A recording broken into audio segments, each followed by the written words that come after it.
Yes, would you ask Mr. Gibson to come back in, please? Yeah.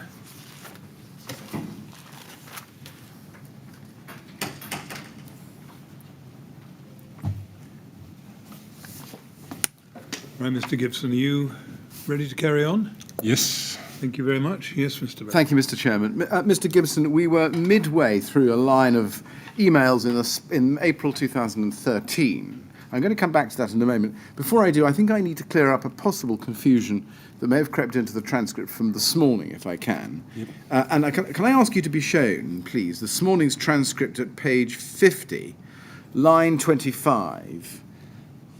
And I want to go over the page to page 51 at line 4. But at page 50 from this morning, can you see that at line 25, Yes. I was talking to you or asking you questions about Artelia as project managers. Yes. You say at line 25, there were a number, but I'm clear in terms of Alan Dawson or Robert Powell, there was a project in itself to look at where we were with Grenfell and plan a way forward, and that they were project managering that activity.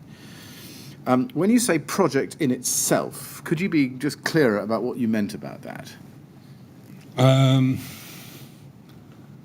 There was a project engagement plan that we agreed to in terms of stopping the project, reviewing the scope of the project, and looking at our options going forward. I see. So the project of examining the project was something on which you thought Artelia were the project managers, Yes. as opposed to project managers of the whole project overall. I would say they weren't appointed as project managers, but no one else was doing the project management in terms of, on our side, we were the client. We were dealing with client-side issues. We weren't managing the project, and yeah. So to cut a long story short, can you do this from your recollection? Yeah. Given that, as you rightly say, Artelia were not appointed as project managers, certainly when we look at the formal document. Yes. Who did you think was the project manager on the Grenfell Tower project overall? I would have said Artelia as our, within their role, were project management. It depends on your definition of project management. Well, that's what I'm asking you. Yeah. What did you understand to be the role of a project manager on a project such as Grenfell Tower? Well, they were engaging with the design team and professional team and project managing them in their activities in terms of once we'd finalised the design and getting tender documentation together, they were project managing that activity. In terms of tender assessment, they had, I think, overall responsibility. They held that, although Jenny Jackson had an overview of that. So in terms of, I suppose, she was this client advisor on that role. And in terms of project under construction, any project management, I would have said, was Artelia. Do you remember that in the formal July 2014 formal contractual documentation, Artelia had deleted the role of project manager? Yes. What did you understand to be the effect of that deletion?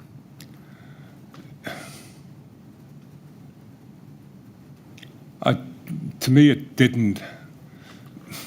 It depends where the crossover between project management and the other activities lie, and I wouldn't like to define that, but it shouldn't have had any impact on the project. If Artelia had deleted the role as project manager within that contract, who did you think was assuming that role? I didn't think there was anyone else assuming the role. Right, so within the context of the meaning of that expression in that part of the contract, and I don't want to spend time going back to it, does that mean that your understanding was that there was no project manager for Grenfell Tower?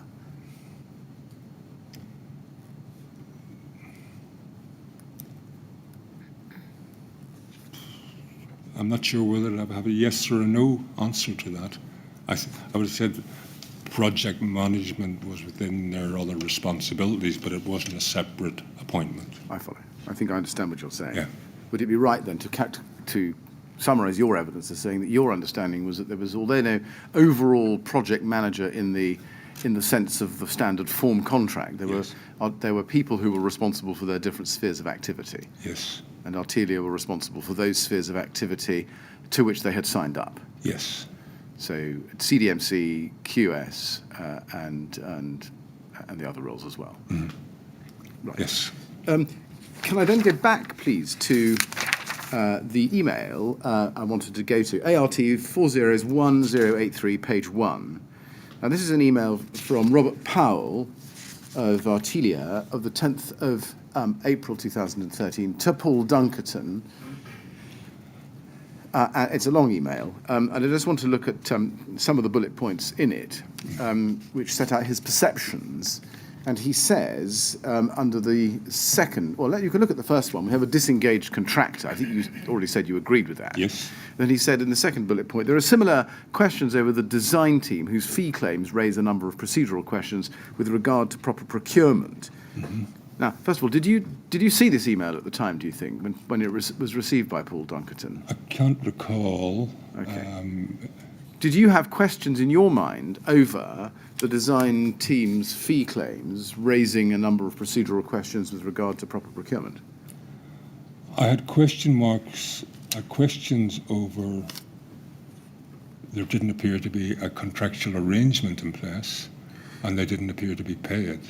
Did you think that the design team had not been properly procured? I didn't necessarily have a view. Right. I mean, what I had seen had said they had been properly procured and had been called off the Calc OG procurement. Sorry, what you just said, I'm afraid, went down as an inaudible on the transcript. You say, I didn't necessarily have a view. Could you repeat what you said after that, please? My understanding was that they had been procured as part of the Calc OG procurement. Yeah. My question was, did you think that the design team had not been properly procured? I don't think so, no. Were you aware that there were issues, problems, questions in respect of the design team procurement and whether it was proper? At that time? At that time. I don't recall. Can we look at the third bullet point? There are a number of legal and procedural matters which will require some legal input to resolve regarding the ability to usurp the incumbent contractor, should that be the desired course of action. Now, assuming that the word usurp there meant sack, was sacking the incumbent contractor, namely Leadbitter, the TMO's preferred course at that point? Can you remind me of the date? This is April 2013, so you'd been in post about 2 months. No, we were going through a process of April 2013. Artelia were providing us with a status report of how the project had got to where it was and how we moved forward. Right. And looking at the fifth bullet point, he says there does seem to be a fundamental disconnect, but with the advised construction budget of £8.5 million and the figure we're estimating, when the disparity between our figures and those which Leadbitters appear to be entrenched on is considered, it suggests that a fundamental rethink is required. Was this issue, the fundamental disconnect spoken of by Mr. Powell, brought to your attention at the time, do you think?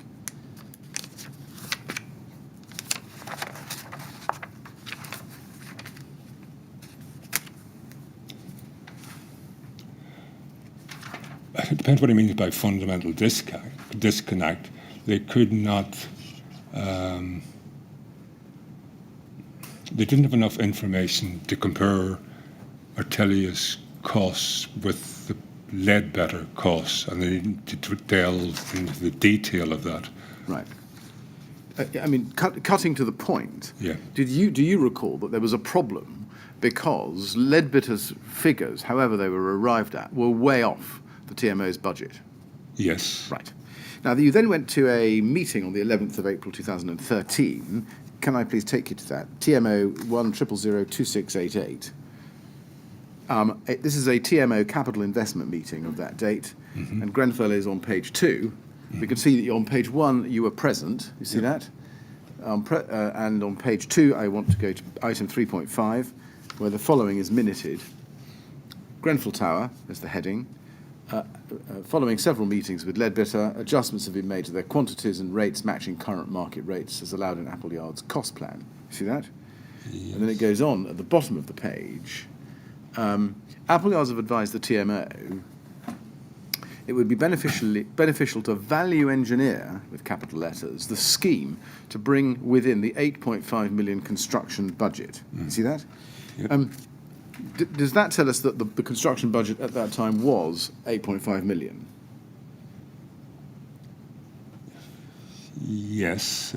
Was that the figure at the time that you already knew was the construction budget? Or was that figure for the construction budget something that was only discussed for the first time at that meeting? Do you remember? This was Paul reporting back to my other team members of the status of where we were on Grenfell Tower. Very good. Right. It wasn't a discussion about Grenfell Tower. I see. He was just giving an update.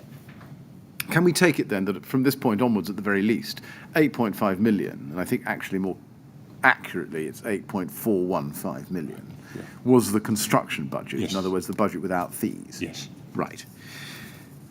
Now, I want to ask you some questions about the process of the advice given by Artelia in the spring and summer of 2013. But I'd like to do this quite quickly. Yep. We've already heard Simon Cash's evidence and Phil Booth's evidence about it from Artelia. Yep. Do you remember that there was a status report originally by Artelia on the 23rd of April 2013? Yes. You do. And do you remember that they recommended, basically, their basic recommendation was to stick with Leadbitters? Yes? Initially, yes. Initially, yes. Yes. Yes, we don't need to go to the document, but I just want to get your basic recollection. And do you also remember that they expressed the opinion that unless the project in its current guise is stopped and a fundamental review embarked on to redefine its scope and programme and cost, it would fail? You remember that? Yep. Yes. And did you agree with that advice? Yes. You did. Can I ask you then to go to a meeting that took place the following month, 21st of May 13? This is ART 408858. Now, this is an email where reference to that meeting is referred to. And if you look at this email at the top of the page, this is the 21st of May 2013 from Robert Powell to Phil Booth, copied to Simon Cash. So it's internal to Artelia. And the subject is British Gas funding for energy efficiency to Grenfell Tower. And it says, Philip, interesting meeting this AM. Basically, Peter Madison has been overruled by Laura Johnson. Now, first of all, do you remember whether you were at the meeting to which Rob Powell is referring there? I was not. You were not. Do you remember anything about Laura Johnson overruling Peter Madison on anything at this time? No. Right. So you can't help me with that, it sounds like. The only thing I can help you with is there were a number of queries, I think, and we spoke about this morning. That's right. Yep. Going on then to the fourth paragraph of the letter, of the email, it says, also PM, I think that's Peter Madison, not keen on progressing with Leadbitter. Our report kicking this all off was based upon the objective of preserving programme. This now not so important, value for money is. Mm-hmm. Accordingly, we are likely to reprocure scheme via OJEU, exclamation mark. Mm-hmm. Was it your understanding at this time, late-ish May 2013, that now Peter Madison was not keen on progressing with Leadbitter?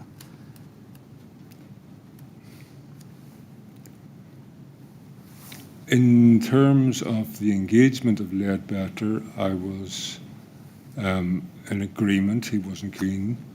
In terms of their... When you say you were in agreement, he wasn't keen, do you mean you weren't keen and he wasn't keen? That's correct. I follow. Yeah. And you knew he wasn't keen? I think we both agreed. Yeah, okay. Now, Not keen. did you understand that value for money was to take precedence over preserving the programme, as is said here? Was that your view at the time? My view was that there had been slippages to programme. That had been removed as an obstacle, and we were now looking at getting the best value for money in terms of how we procure the project, Right. as opposed to value for money engineering. Right, okay. In short, when it says preserving programme not so important, value for money is, was that your view? Yes. We then track the history. There's then do you remember, an addendum to the status report of the 24th of May 2013? Do you remember that? Yes. Do you remember having a discussion about it? I can show it to you if you like, but I just want to take this quickly. I think the addendum, I think there were probably two addendums. I think we had got to the end of a process, and we had asked, once we got to the end of this process, for Artelia to provide us with a procurement recommendation.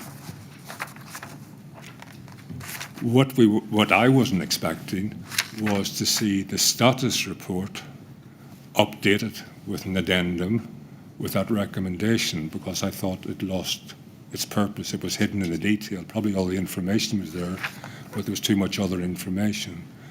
What I expected to see was a standalone procurement recommendation with the benefits of whatever route was recommended, the risks associated with that route, and then a narrative on how we got to that recommendation. At that point, did the TMO want Artelia to recommend reprocurement? So late May. Did we want them to recommend it? I think that was once we'd removed the time element, it seemed a sensible way to go. So did we want them to? I think when we asked them to do the procurement report, I thought there was general consensus amongst all those in the discussions that we would be reprocuring. Yeah. My point is, did you want Artelia to write a report or piece of paper that recommended reprocurement? Yes. You did? Yes. Can I take you to ART 406418, please? ART 406418. Now, this is an email, 22nd of May 2013. You're not copied in. It's from Robert Powell to Simon Cash. It's talking about the drafting of the addendum, which it attaches. And in the second paragraph, you see that Rob Powell says to Simon Cash, fundamentally this, and that's a reference to the draft addendum, is a bit of political lubrication to give the TMO justification to go against the recommendation in our original report, which suggested that they keep Ledbetter involved with the project. Did you say anything to Rob Powell which might lead him to think that the addendum you were wanting was a bit of political lubrication, as he put it? No. No. Did you say anything to him at all about any need, beyond the immediate need to have some advice, for this report? We'd gotten to the end of a process. We'd re-examined the options of going with Ledbetter. We had looked at other.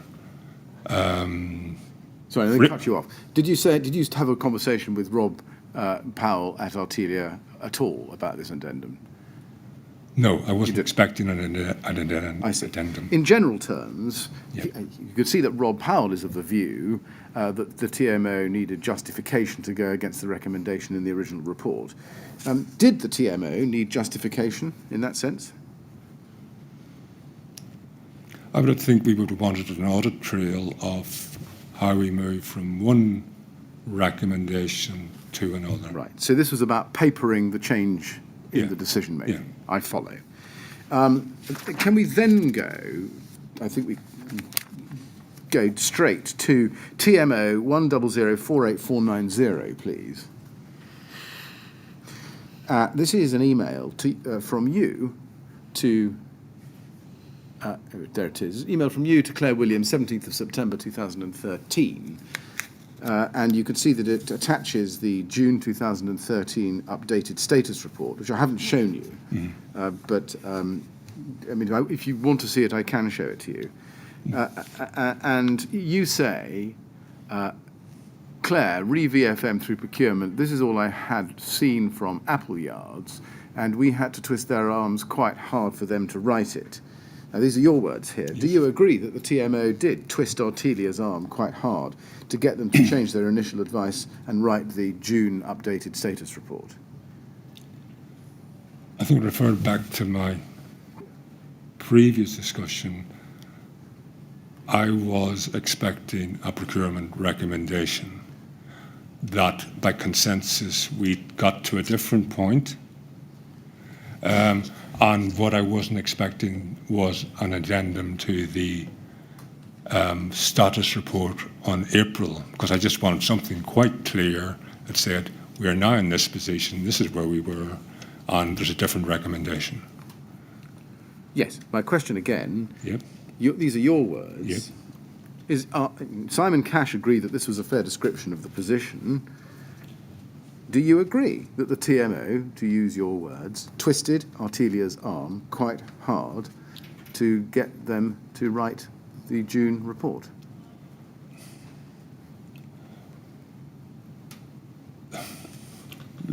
My words were taken out of context. There's a certain amount of sarcasm within it, meaning it wasn't the report I was expecting. And we had to go back to them to make the recommendations clearer. There was a lot of historic stuff hidden within the recommendations, which I didn't think was, we had been at a point that we had moved on, and I just wanted something clear at this point that dealt with that journey and was now given a strong recommendation. So in terms of what I'd expected, it wasn't what I expected, and we had to go back to them, and I thought they would it still lacked the clarity that I would have liked at that time. But it's not about lacking clarity and asking for further clarity. You're saying here that you had to twist Artelia's arms quite hard for them to write the report. Now, all I'm getting you to do is to accept that that is what happened. That's a fair description of the TMO's approach. It was my way of saying it was not the report I was expecting. And we had to go back to them and get them to just make it more positive, because there's a lot of historic stuff attached to the report that was no longer valid. I understand that. Yeah. I understand that. Yeah. I'm just seeking to see whether you agree or disagree with the proposition, as I put to Simon Cash, Yeah. that he accepted, that Artelia was strong-armed into writing what they wrote in their June update. No, I don't agree. You don't accept that? No. So when you say we had to twist their arms quite hard to write it in your contemporaneous email at the time, are you saying that's not what happened? I'm saying that was my way of saying we weren't very happy with the first updated one. We went back to them. I think Peter went back. I don't recall if I did, but Peter and I spoke about it, and we still didn't get a standalone report. You see, most people looking at the documents and listening to Simon Cash's evidence Yes. Might think that looking at it all in the round, Artelia had given you advice that you didn't like, and you had to pressurise them into giving you advice that you did. I don't agree. Right. Now, can I then turn to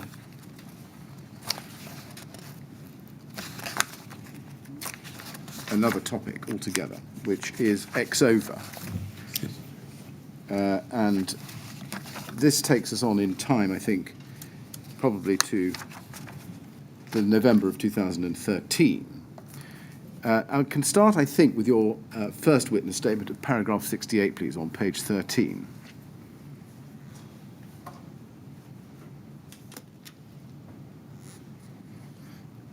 You say there, at paragraph 68, ex-over Warrington Fire are fire engineers. Their appointment and role in relation to the project is not clear. As far as I knew, ex-over were fire strategy advisors to Studio E, but they may also have provided advice to Ryden. I do not know. I do not recall seeing any reports from Exova? Any. When did you first become aware of Exova's involvement in the project, Mr. Gibson? It would have been at the time that we had stopped the project and were getting some background with the professional team. Individual designers talked about how they got to where they were. I think there was some reference to a fair strategy that Studio E had requested in order to enable them to complete their Stage C or Stage D report, in terms of there was advice that they needed. I'm aware that, I was aware that we had appointed them directly, but Studio E had made the request for that specialist advice. Let me try it again. Let me give you a few dates, see if this helps. Yeah. You joined the TMO in the February of 2013. Yep. Now, at that point, there are 3 documents that have been produced by by Exova, right? Yes. There's an existing fire safety strategy called Draft, which was dated the 16th of August 2012. Yep. There is a design note dated the 12th of September 2012, and there is a report, issue 1 of an outline fire safety strategy for Grenfell Tower relating to the refurbishment, dated the 31st of October 2012. Yes. So those are 3 documents. Yes. There is no document that is then produced until the 24th of October 2013. So when you arrive at the project, Yep. there are these 3 Exova reports already in existence. When did you first think you saw any of those 2012 documents? I don't think I did ever see. Ever? Ever. Right. So when do you think you first saw either the 24th of October 2013 outline fire safety strategy issue 2, or the 3rd issue of that, 7th of November 2013? I don't think I did. You say you never saw any of those? I don't recall. I see.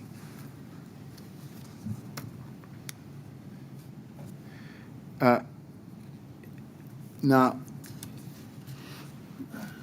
you didn't see the reports, so then coming back to my question, did you ever become aware that Exova had been involved either in assessing the building in its existing state or in assessing the project to produce an outline fire safety strategy? I think I was aware when we were recapping on how, with the professional team, on how we got to where we were, and there's probably a reference to a fire strategy report. But I never saw the report, and I didn't seek to look at the detail of the Okay. report. Now, the recapping exercise with the professional team, Yes. when was that? 2013 or No, 14? no, 2014, when we'd stopped the project and we re-engaged the professional team and designers, and we went through a process of understanding where they'd got to and in terms of their design. Was that after the tender to Ryden? No. Sorry, after the, what I see, say before the tender exercise. Yes. So that would have been before November 2013. Yes. So sometime between your arrival in February 2013 and November 2013. I would say it was probably between June till August, that sort of period. Right. Yes. And who told you that Exova had been involved? I believe I recall a conversation with Paul Dunkerton, because I didn't recognise the name Exova, but that he had engaged on Studio E's behalf and appointed someone to do a fire strategy report. That he had engaged on Studio E's behalf someone to do a fire strategy Yes. report. So did he tell you, did he give you the impression that he, acting for the TMO, had engaged Dixover for Studio E. Yes. Really? Okay. Right. What was your understanding, either then or later, about for whom Exover was acting? Who was their client? My understanding was the appointment was in our name, but they were working to Studio E. That was your understanding. Did you ever investigate? No, because at that time there had been conversations in terms of what had been happening before I arrived, in terms of some of the other designers working to Studio E, and this was just another example of that. Okay. Let's look and see if you ever saw a particular document, which is the third issue 3 of the Outline Fire Safety Strategy of the 7th of November 2013, EXO 401106. Now, looking at its first page, it says a report to Studio E, 7th of November 2013, issue 3. Just looking at its first page, do I take it that this is a document I think you've told us you've never seen at the time? You had never seen at the time? That's correct. Right. Whose job in the TMO would it have been to read this document, do you think?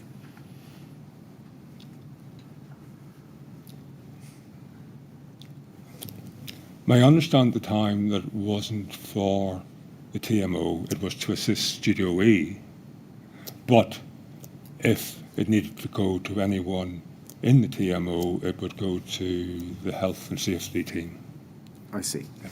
And with the health and, just to be clear, the health and safety team was run by Janice Ray. That's correct. Was there any discussion or communications of any kind between Janice Ray's health and safety team and the Grenfell Tower project team, which you were overseeing?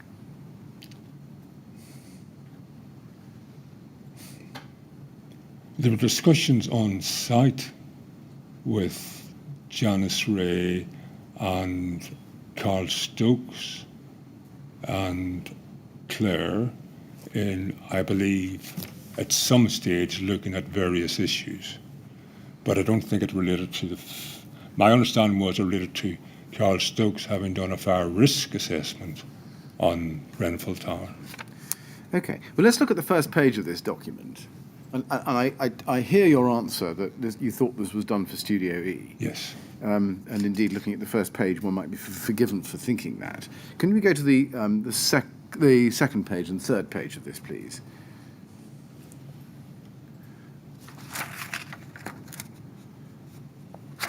That's the second page, which shows you the revision history. The third page, which is the contents, and you can see the contents there. And looking at the proposed outline fire safety strategy, it deals with compliances, and then on the next page, page 4, it deals with the introduction. It has the introduction on it.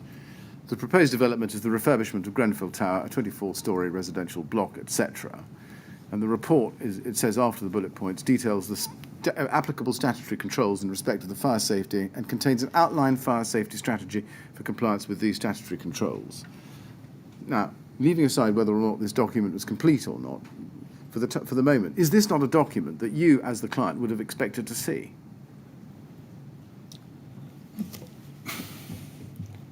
My understanding at the time was we needed fire risk assessments on our properties, and I'd had an induction meeting with Janice Ray, who discussed how she managed the fire risk assessment process, who she used, and what impact that might have on me.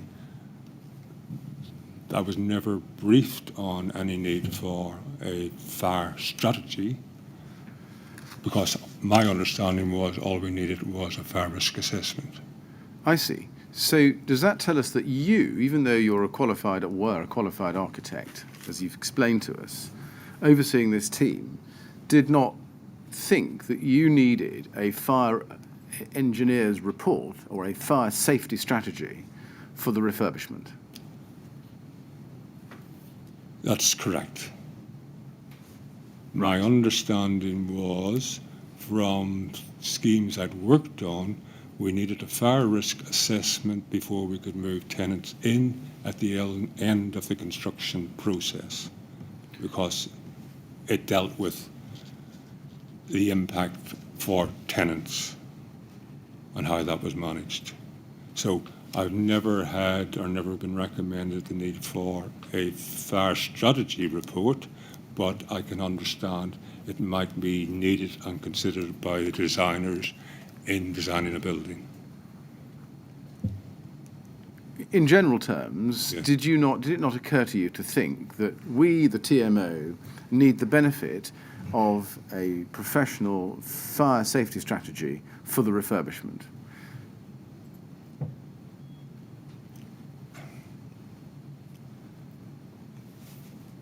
I didn't think, because there already had been a fire strategy report prepared for Studio E's benefit. So no, I didn't think that we needed it, because I thought the purpose of the report was to assist Studio E.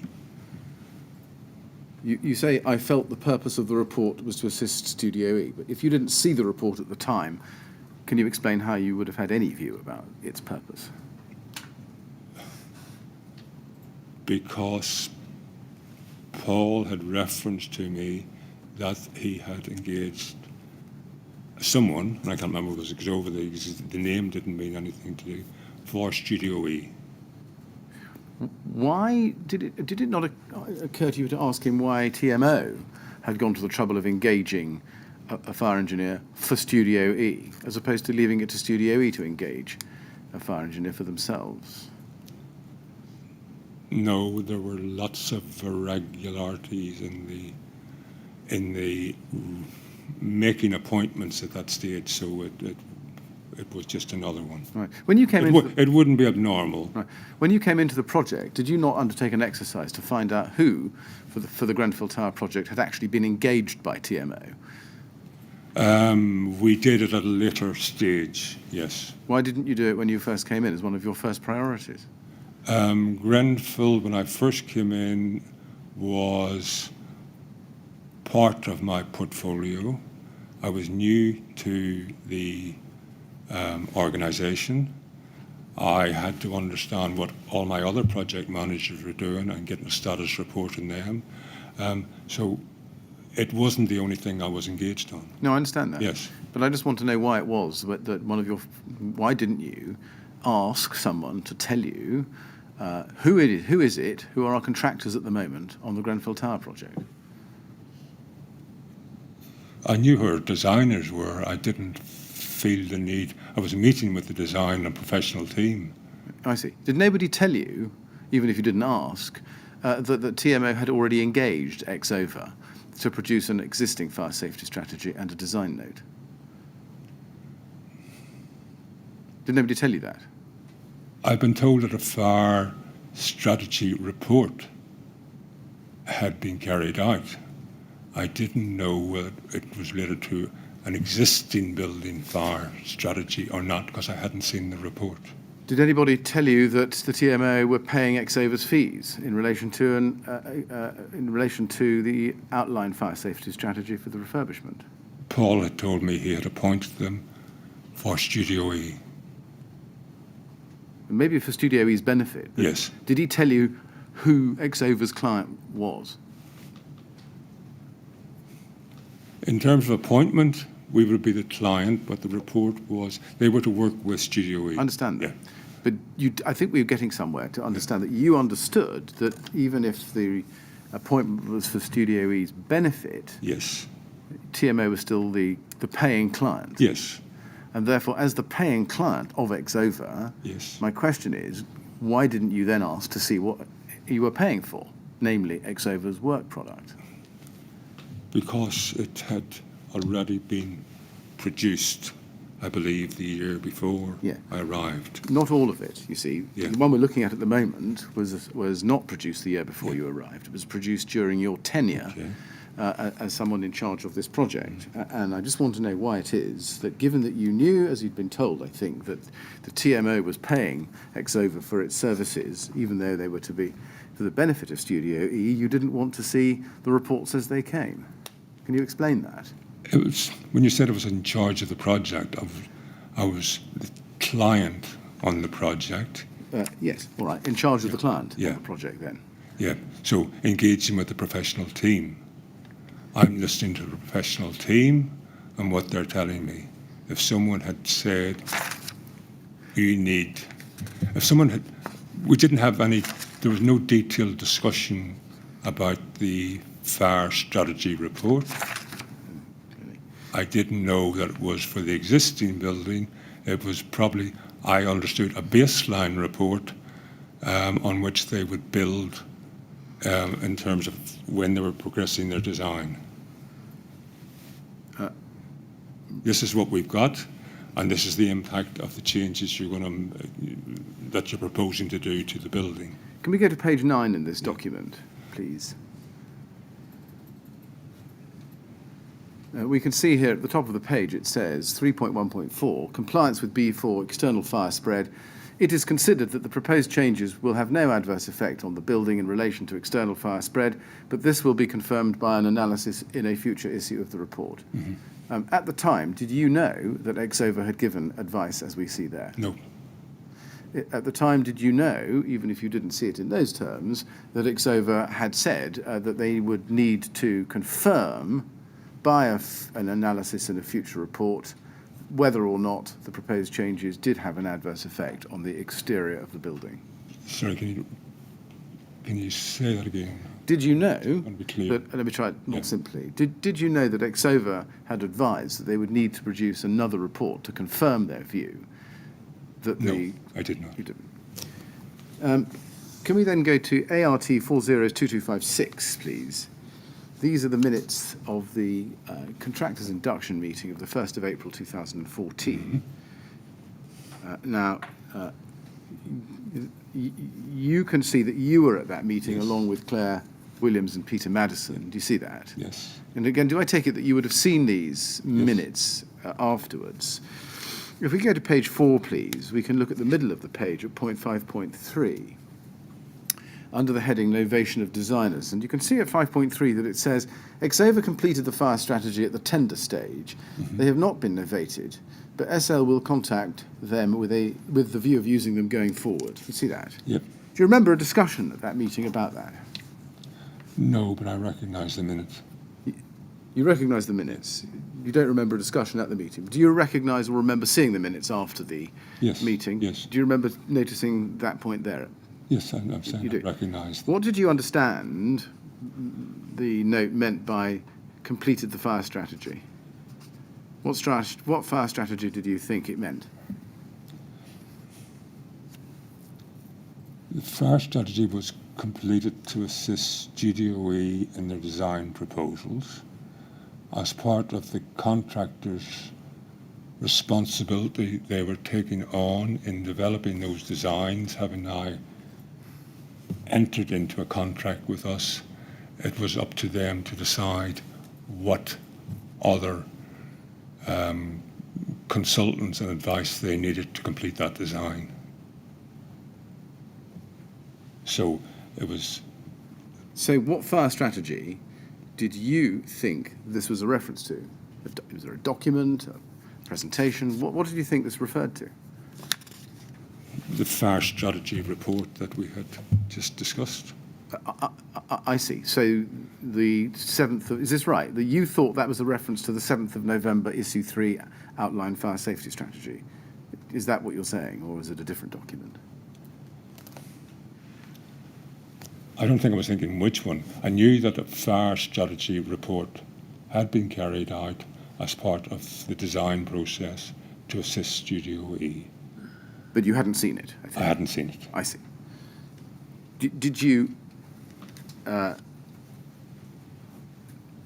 what led you to think that it had been completed?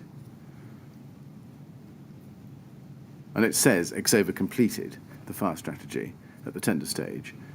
But what led you to to think that it had been completed?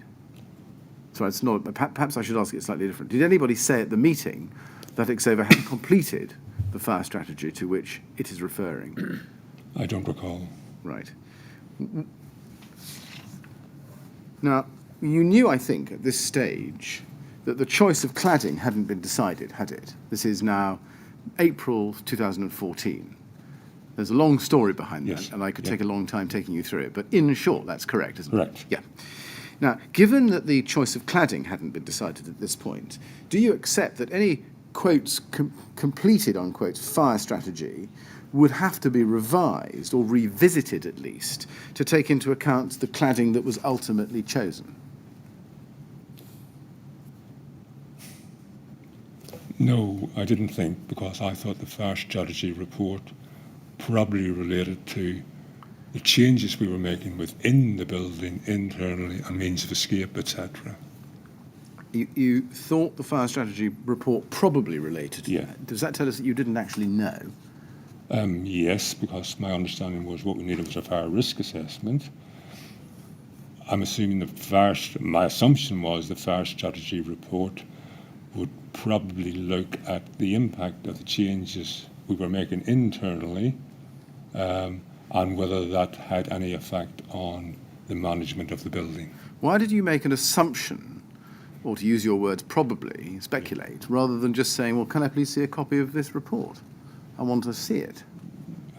I wouldn't normally. It's a level of detail that You I say didn't consider getting involved with. You say it's a level of detail, Yeah. but at this stage you're told there's a fire strategy. You don't see it. You're told it's completed, and yet you know that the cladding hasn't been chosen.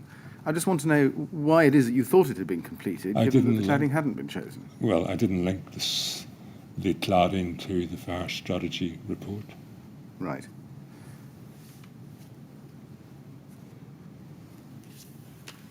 Did you discuss this so-called completed fire strategy with Claire Williams or Peter Maddison at any stage around the time of this meeting? Nope.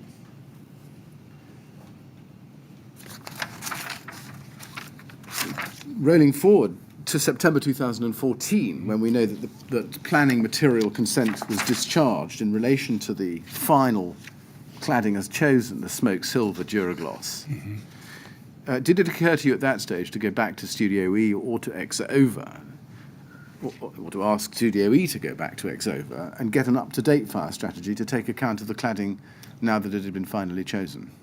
I didn't link the two things. We were choosing discussions on the cladding had related to how it looked on cost, but not in terms of compliance or performance, because that wasn't something that was negotiable. Going back we to didn't have those discussions. Yeah. I see. So the answer is you simply didn't connect the two. No. Can we go back to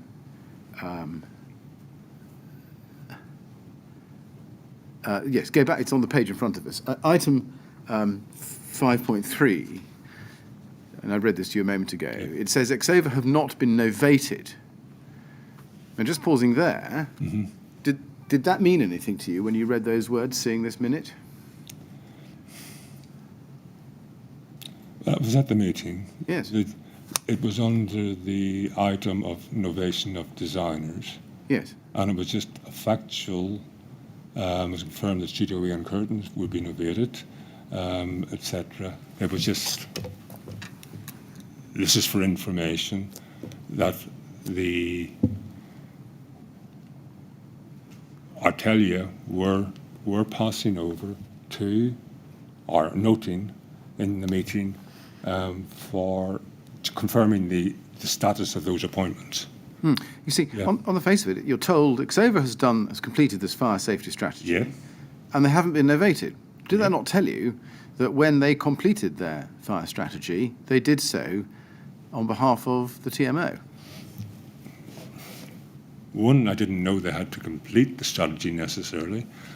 My responsibility for the design and progression of the design was with the contractor. we were not novating Exova, and it was up to the contractor to decide how we wanted to progress the design. No, you're missing my point. Yeah. Let me try it again. We see the first sentence, we've been through that. Yeah. Let me see the second part of the second sentence, first part. Yeah. They have not been novated. Yeah. When you saw the words, they have not been novated, did that not tell you that Exova up to that point had been and remained a professional consultant directly to the TMO? It tells me that they had prepared a report. The report was with the designers for their use in progressing the design, and they were not being novated. They were not a designer who was being novated. It was telling, but it wasn't so much telling me, it was telling the contractor, you are responsible for whatever needs to be done to ensure compliance. Well, forgive me, Mr. Gibson, I'm going to have one more go, and maybe I can't get anywhere with this, but just on the face of it, reading this document, It says they, Exova, have not been novated. Did that not tell you that up to that point they were in direct contract with the TMO, and TMO were Exova's client?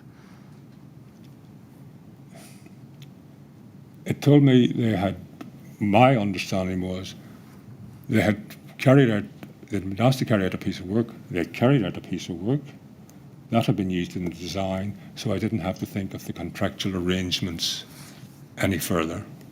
Looking at the rest of the sentence, SL will contact them with a view of using them going forward. Yep. Now, were you aware at this meeting of the continuing need for fire strategy advice?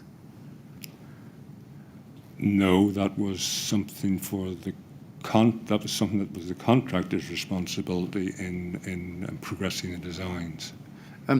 Yes, but there's clear discussion about SL, Simon Lawrence of Ryden, contacting Exova with the view of using them going forward. Yeah. Was there any discussion at this meeting about the fact that Ryden might very well need professional fire engineering advice? No, it was just a status of who was being novated, who was not being novated. I see. Was there any discussion at all between you or Claire Williams or Peter Madison or all three of you about the need for continuing fire safety strategy advice from a professional such as Exova? There was no discussion between the professional team in saying what we needed going forward. Can we move on to a different progress meeting? This is now September 2014. This is some months down the track. ART 402797, please.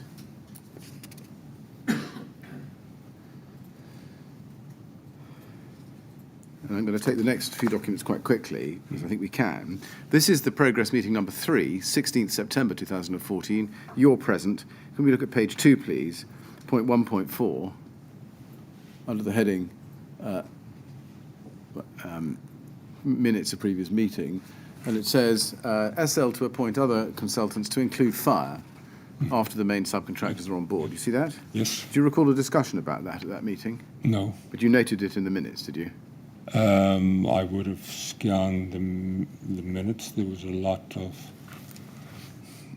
You remind me just the time period for this again? This is 16th September 2014. Because at this time there were a lot of actions that needed to be carried forward. Yeah, but would you have noted that there was an outstanding appointment of fire consultants? No. No. Next document, ART 403067, which is the next progress meeting of the 21st of October 2014. And if we go to page 2, again we see exactly the same mantra at point 1.2. You see that? SL to appoint other consultants to include fire. Was there any discussion about that at that meeting?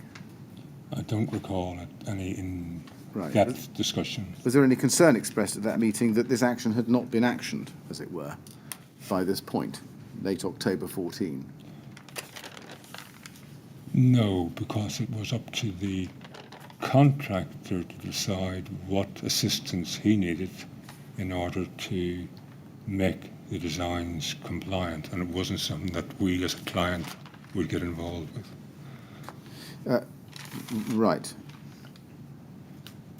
So you weren't. So it come to this, that even though the minutes down to this date, this is between April and October, showed that Simon Lawrence was to appoint fire consultants, and he hadn't yet done so, you weren't bothered by that. Is that right? It was up to the contractor to decide how he managed the design progression and sign off. Yeah. Now, you see, Ryden were your direct contractors by this point, weren't they? This is now, or just about to be. We are, I think, 10 days away from the signature of the contract. But they've been working for you since April, in reality. Were you not concerned to say to Simon Lawrence, look, Simon, you've been talking about appointing a fire consultant now since April. Why haven't you got on and done it?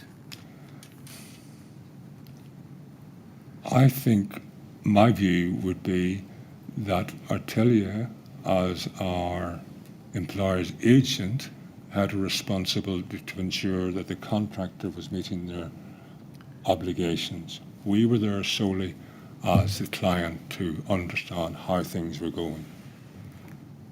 Well, did you not ask Artelia to ask the question? I didn't. Why is that? I didn't think to. Right. Can we go to the next document, ART 403150? This is progress meeting number 5 on the 18th of November 2014. Progress update. Again, you're present together with Mr. Madison and Ms. Williams. And if we go to the next page, we see nothing there about appointing a fire consultant, and there's no mention in this minute at all. Did you notice that when you... Right, you didn't notice it when you saw the minutes.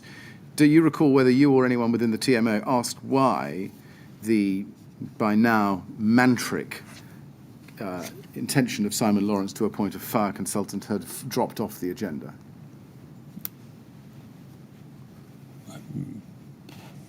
I assume no one noticed it had dropped off. Right, no one noticed. Yeah. But things didn't normally drop off unless there had been an action completed. Well, exactly. Yeah. And that's leads to my next question. Was there actually a decision for Simon Lawrence to stop doing whatever he might have been doing to go about appointing a fire consultant? I don't recall any discussion. Or did it just run into the sand and disappear without anybody noticing it? I think the latter is probably the... I don't know. All right. Yeah. Now, did you... This is October 2014. Did you know at this time that in the previous month, September 2014, Exova had been in contact with Studio E and giving advice to Studio E on an ad hoc basis? No. Did you understand that they were in contact with the TMO and were providing advice on an ad hoc basis? No. Did you understand that Exova was billing the TMO? No. You didn't know that. Okay. Right. Can I turn to another topic altogether then? I'd like you to look, please, at your first witness statement at page 18. And I'd like you to look, please, at paragraphs 95 to 101. Yep. This is a long passage, but I'm going to read it all to you because I think it's important that not only you, but also others watching understand exactly what it is you say here. 95 starts. I recall, however, at one of our monthly design development meetings, Simon Lawrence of Ryden indicated that there was a disparity between the delivery times for insulation and rain screen, and to avoid delaying the project, he indicated that their intention to install the insulation first and fit the rain screen later. This was the first I was aware that the two items were separate, but it raised some concerns in my mind, having then recently read recommendations following the Lakanal House fire inquest, where I understood that a gap between the insulation and the rain screen had created a chimney flue effect which contributed to fire spread. At the time of this discussion, Ryden were erecting the mast climbers to the tower and had not then fitted any cladding other than the sample that was on display. I had understood that the sample cladding to have rain screen flush with the insulation, and it came as a surprise to me to learn that they were fitted separately. This was shortly after planning permission had been given for amendments to the windows. I raised this with Simon Lawrence as a matter of serious concern and asked him if he could give some assurance that we would not have a Lakanal-type problem with the separation of rain screen and insulation. And if we could turn the page, please, to page 19. The meeting was chaired by Philip Booth of Artelia, and Simon Lawrence assured us that this would create no problem because, and this is the critical point, the materials used were completely inert and would not burn at all. The meeting accepted his assurances in this regard, and nothing came to my notice subsequently prior to the fire to question that these assurances were not accurate. The minutes of this meeting were produced by Artelia, and they definitely existed because I recall reading them. I recall that Lakanal had been spelled incorrectly in the minutes. I understand these minutes cannot be located in TMO's files. I have a clear recollection of the discussion and of the minute recording it. My recollection is that it was raised at a design development meeting and that the minute was produced in time for the next monthly meeting. It was produced in hard form at that time and may not have been scanned onto the TMO system or received electronically. I know I did not receive the minute electronically before the meeting because it was handed to me in hard form at the meeting. Until the occurrence of the fire at the Grenfell Tower, I had always believed the cladding installed was inert, as had been assured by Simon Lawrence, and I had no reason to consider otherwise. I cannot recall the date of the meeting, but I have given some details in my statement as to when it was. I think it may have been about March or March to April 2015, or possibly earlier.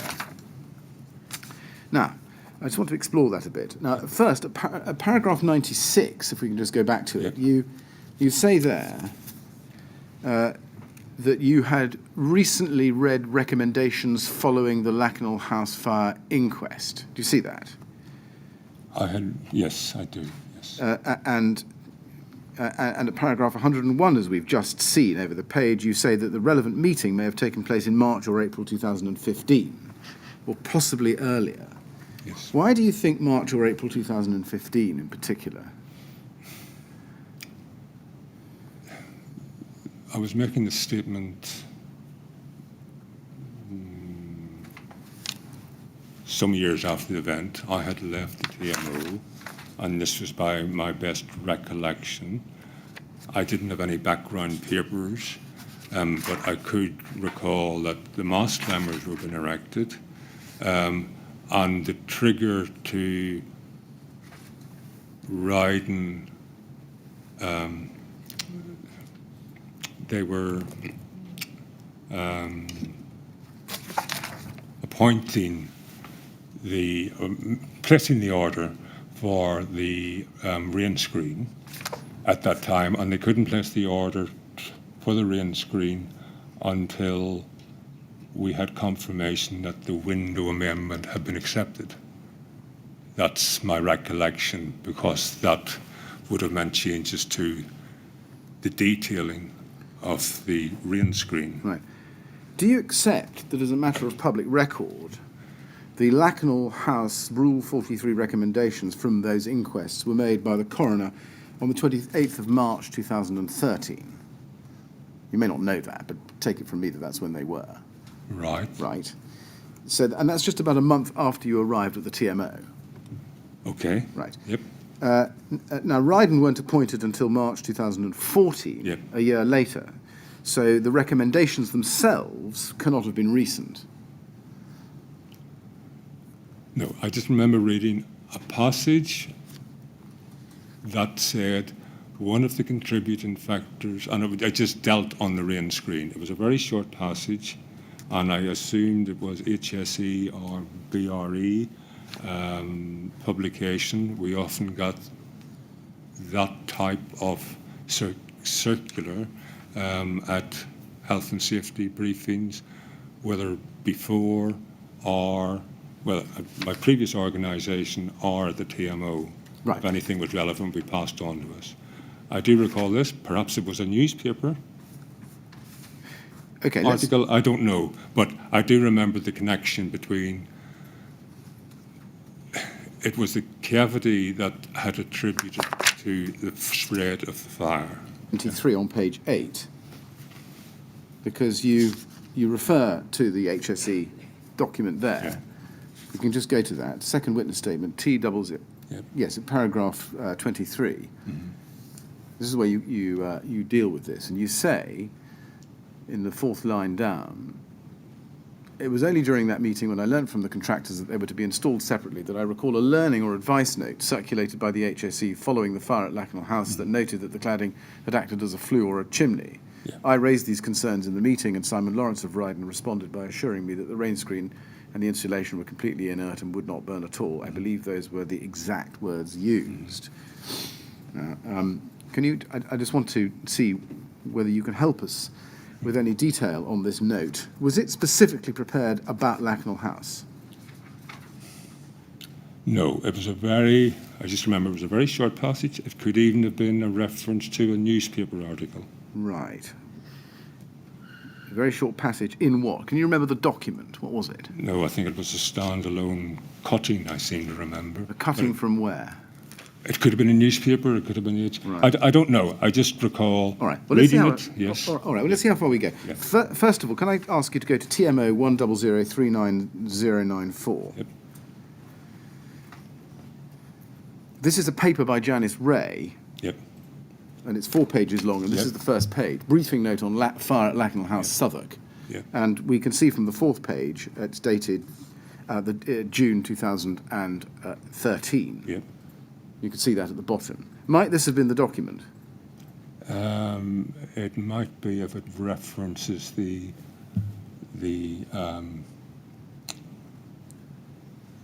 gap between the rain screen and the insulation. Right, I see. Well, let's go back to page 2. Well, let's go back to page 1, first of all. So you're after something that's the flue effect? Yes. Right.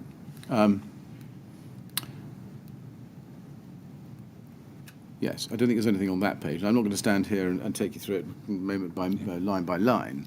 But is that a document you recognise? Yes. It is? Yes. Well, let's go to the 3rd page then, page 3.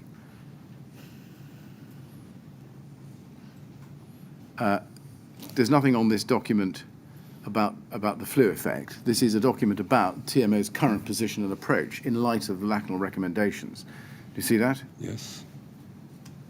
And that's how it continues. And there's also reference to Shirley Court fire. Mm-hmm. So you think this was a document in which there was a reference to the flue effect of the fire? That was the only... the bit that I recall, the article from wherever it was, focused on the rain screen and the void contributing to the spread of fire. So it wasn't a bigger document, it was a very short piece. I see. Let's go then to TMO 00841428. TMO 00841428. These are minutes from the Health and Safety Committee meeting, also of June 2013, where the paper we've just been looking at was presented by Janice Ray. Can we look at page 4 and look under paragraph 6 under the heading Lakanal House? Mm-hmm.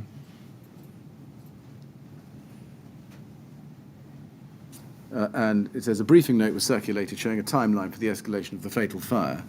There was a discussion about the factors, and it outlined the recommendations made by the coroner. Is that? I don't think there's anything in that which would have prompted you to think about the chimney effect or the gap or void between the rain screen and the insulation. Correct. Is that right? Yes. I don't think you see anything in there at all. Wasn't this?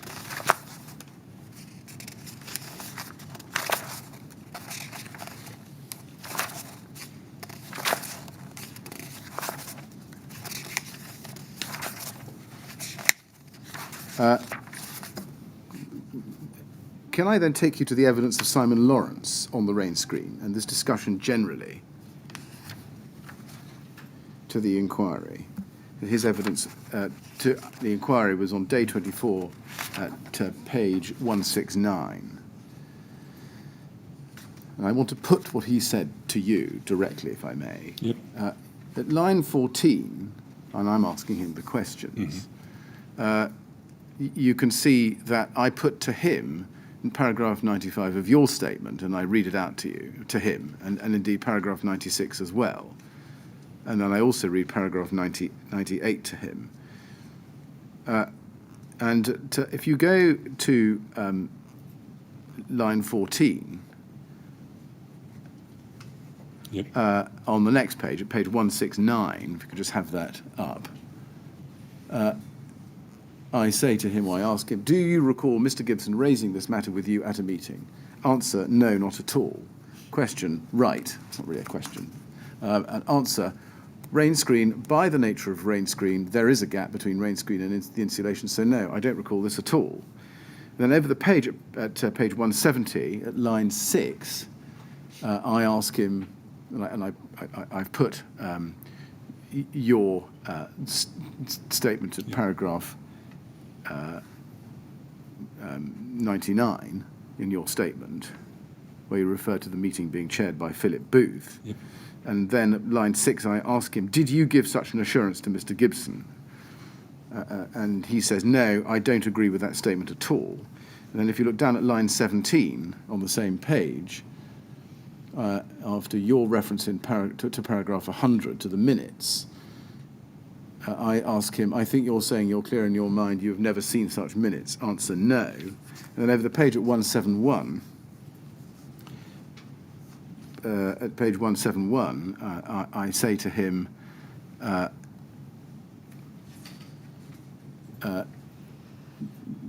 line 10, or line 8, now that's his witness statement. Can you comment on that? No, I don't agree.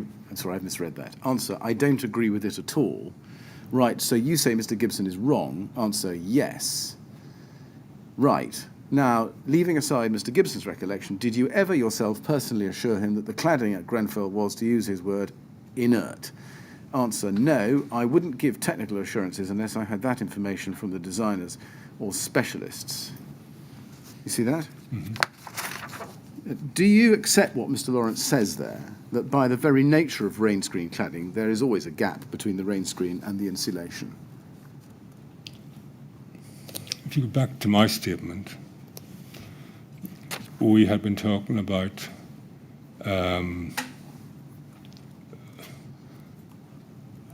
SEMs, which by their very nature has insulation within the construction. So perhaps I didn't even understand because I never asked the question, but my assumption at that stage was this was something that was manufactured off-site with the insulation within it. I didn't realise that was possibly true, and we had additional insulation that was fitted separately. So until this point, as we'd never had any discussion about compliance issues, etc., on the rain screen, I had no reason to ask the question. It was only the trigger was the void, and we're fitting the insulation separately. That was the trigger for my question. You just now referred to ACMs, which by their very nature has insulation within the construction. Mm-hmm. But I thought in your statement you were saying that what had triggered your request was the realization that there was a gap between the insulation and the rain screen. Are you now saying what triggered your recollection or your request was the discovery that the rain screen had what you call an insulation core? No. Right. My assumption was that the rain screen was an off-site manufactured panel containing the insulation. The trigger for this was that they could be fitting insulation ahead of the rain screen. Does this tell us that until March or April 2015, you didn't know that the rain screen system being fitted to Grenfell Tower comprised an insulation board being applied to the concrete curtain wall with a void and then a rain screen over the top of it? I had only ever considered the aesthetic of how it looked and getting that accepted by planners. That was the only discussion we were having. So you didn't understand that there were a number of different components to the rain screen, namely insulation, I'll leave aside cavity barriers for the present purposes, and a separate rain screen panel. Yes. You didn't understand even that? No, I hadn't thought about it. No, I had thought about it, but I made an assumption that by Simon Lawrence telling me that in order to maintain programme, having placed the order for the rain screen, he was going to start fitting the insulation separate. That's what triggered the query, because I hadn't appreciated that the two things were separate before. Do you accept that for an educated professional client like the TMO, not to understand that the rain screen comprised a number of different products and components was a pretty major misunderstanding? I accept, but having not been involved in an over-cladding project before, that I hadn't considered it. We'd never talked about the insulation separately. We talked about the level of thermal efficiency we needed to achieve. Mr. Chairman, is that a convenient moment? Does it suit you? Yes, but to finish this topic off will take more than 5 minutes, and I certainly don't want to trespass into the break. No, all right. Well, Mr. Gibson, I think this is probably a good time for us to have a mid-afternoon break. Okay. So we'll stop now. We'll come back at 25 to 4, and please don't talk to anyone while you're out of the room about your evidence or anything relating to it. All right? Yep. Thank you very much. We'd like to go to the usher, please. Yep.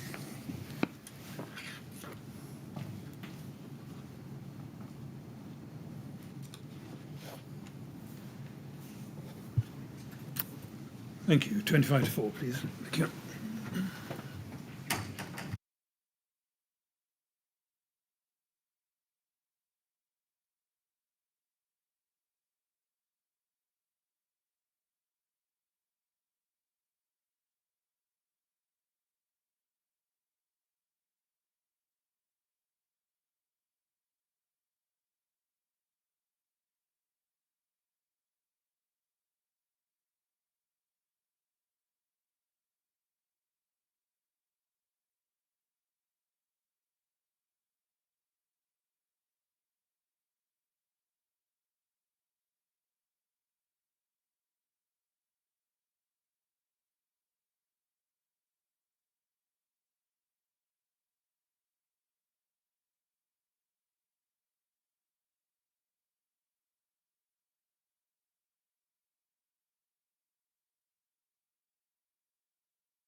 Yes, would you ask Mr. Gibson to rejoin us, please? Thank you.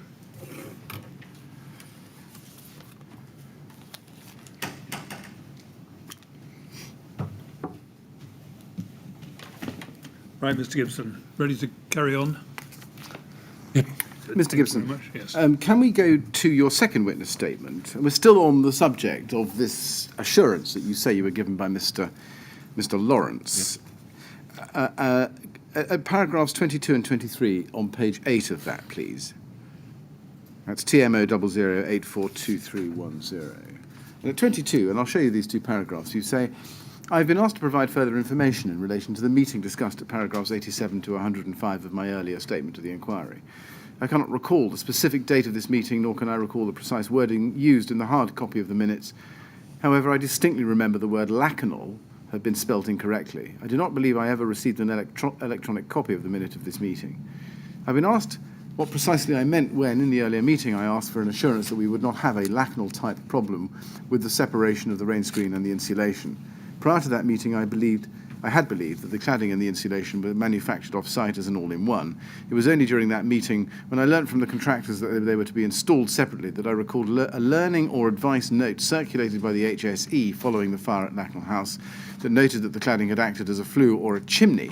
I raised these concerns in the meeting, and Simon Lawrence of Ryden responded by assuring me that the rain screen and the insulation were completely inert and would not burn at all. I believe that those are the exact words used. We looked at that before. Just pausing there, you also say at paragraph 103 of your first witness statement, page 19, we don't need to go back to it, that you noticed on the minute that you refer to that Lakanal had been spelt incorrectly. Yeah. How had it been spelled? Lakanal, Lakenhall. Lakanal, okay. That's a very clear recollection you have. Yes. Right. Now, given that you were so concerned about this issue, as appears from these two witness statements that you've signed, that you not only raised it and sought an assurance, but also checked the minutes once you had a hard copy of them, did it not occur to you that this was the ideal time to check the fire safety strategy that had been produced by Exova? No, because I didn't understand what was in the fire strategy. It may have been an ideal. I think my expectation was that I had raised it, they'd been given an assurance, and I accepted the assurance. But in terms of the employer's agent role and checking compliance with the contract, I had raised an issue and been given an assurance, and that something would happen in the background, and I realised that it was incorrect. Right. Was it not a good time to ask Ryden what their fire consultant had said about it, so far as you thought that they had one? No, because Simon Lawrence had given me, what I expected, I suppose, was for Simon Lawrence to say, I don't know, I'll check it out. Yes, exactly. Yeah. Did you not follow up whether or not he had checked it out? No, because he came back with such a firm response to me that I thought they'd done this before, he knows the materials, and I've just assumed something wrong about the insulation. You say he came back with such a firm response. Yeah. Does that tell us that you made a request to him and then he went away and came back? No, I mean, when I don't think raised so. the query, Yeah. his response was immediate. I see. So because of his immediate response, you were confident that he'd already checked it out. Is that what you're telling us? I was confident that he knew what materials he was fitting.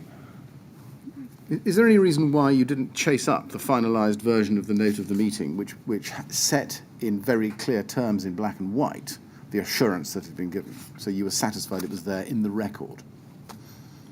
No. This was the first, sorry, if I can go back a little bit. Because I'm making it clear, after the first few progress meetings, and we're probably talking about late summer, early autumn, Of 2014, 2014, right? the meetings as they were then constructed were getting quite lengthy. Philip Booth had said from going forward, he wanted to do the meetings in two parts, the second half dealing only with the things he needed to deal with in terms of the progress report.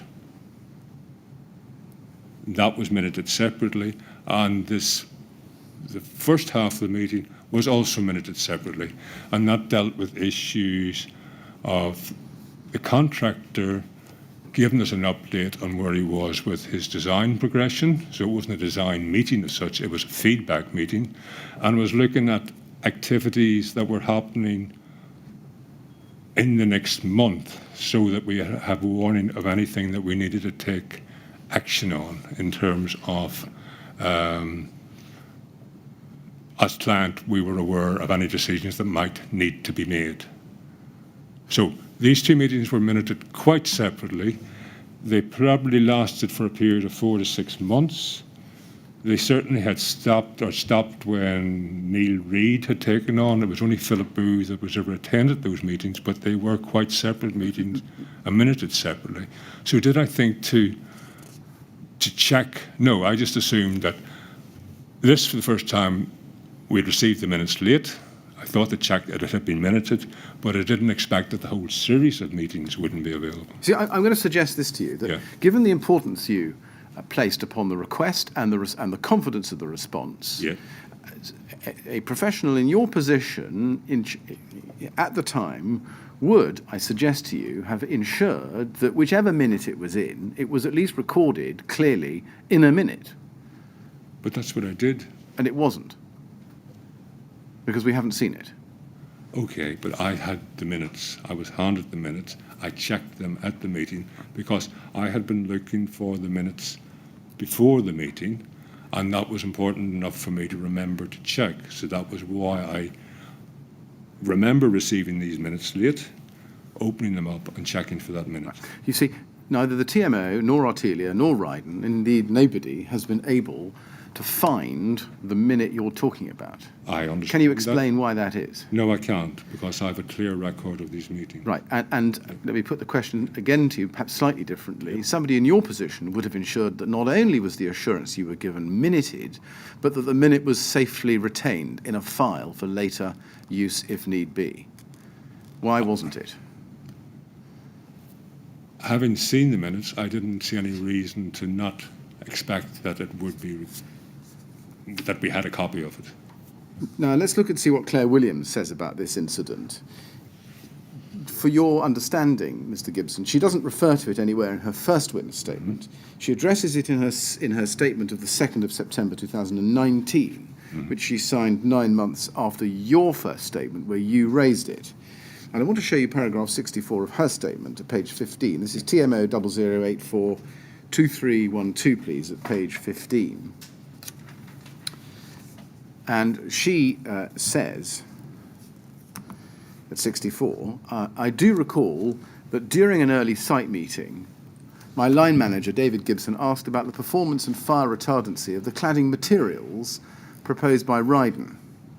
David's query was whether the cladding proposed could have the same effect as the cladding installed at Lakanal House should a fire take place. I recall he sought assurance from Ryden that an incident such as the fire at Lakanal House would not take place. I've been advised in preparing this statement that the minutes of this meeting cannot be located. I was given a hard copy of the minutes by Artelia during the meeting, and I recall standing in the TMO office and reading them out to David and handing him a copy. I do not recall scanning the minutes into our system and saving them. Now, she says that that was an early site meeting. Now, that would suggest spring 2014, not the spring of 2015. Do you agree with that? No, it was quite late. I think it was after the planning amendments to the windows. That was a trigger for being able to place the order for the rain screen or the cladding.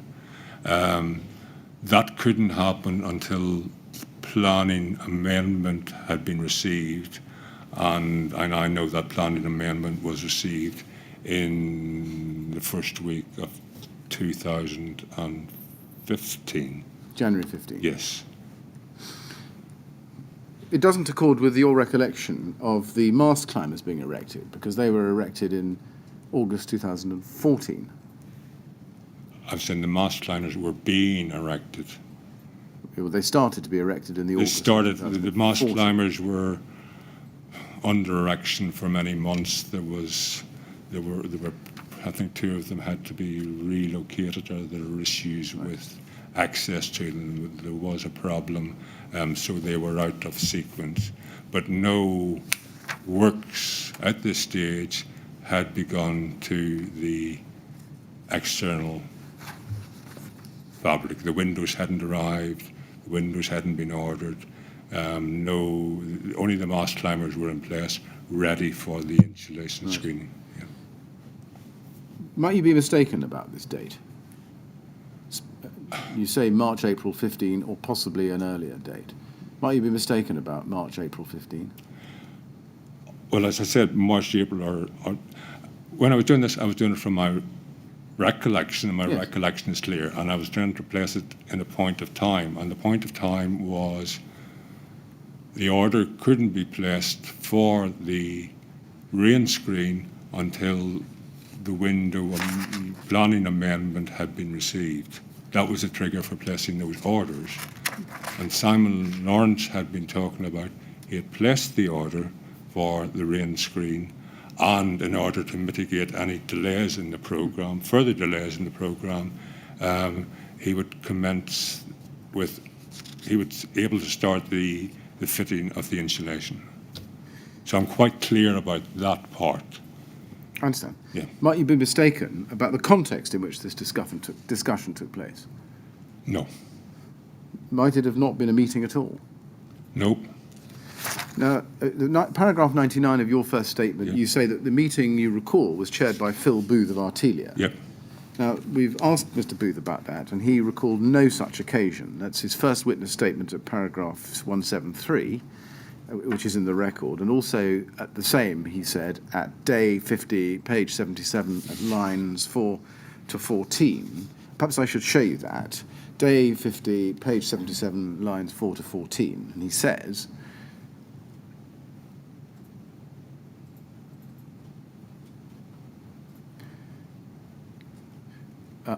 I was definitely not at a meeting that was discussed. All the meetings I was at were minuted. We produced them. I didn't go to design development meetings because I wasn't part of the design at that time. So I'm not saying it didn't happen. It may well have happened, but it wasn't a meeting that I was at. So I don't have any recollection of that discussion point at all. Okay, and all of our other meetings have got clear minutes issued for them. Yes, so maybe it was a Ryden meeting he remembers, but I wasn't there. Do you ever recall anyone using the word inert or completely inert in the context of the cladding materials? No. And he goes on to say, not other than that one email they didn't have, and the email is one we'll come to in a moment. That's his evidence. Now, that's what he recalls. Are you saying that he's mistaken in his recollection, Mr. Gibson? I have a clear recall. And he There has was a series of minuted meetings that I have not seen.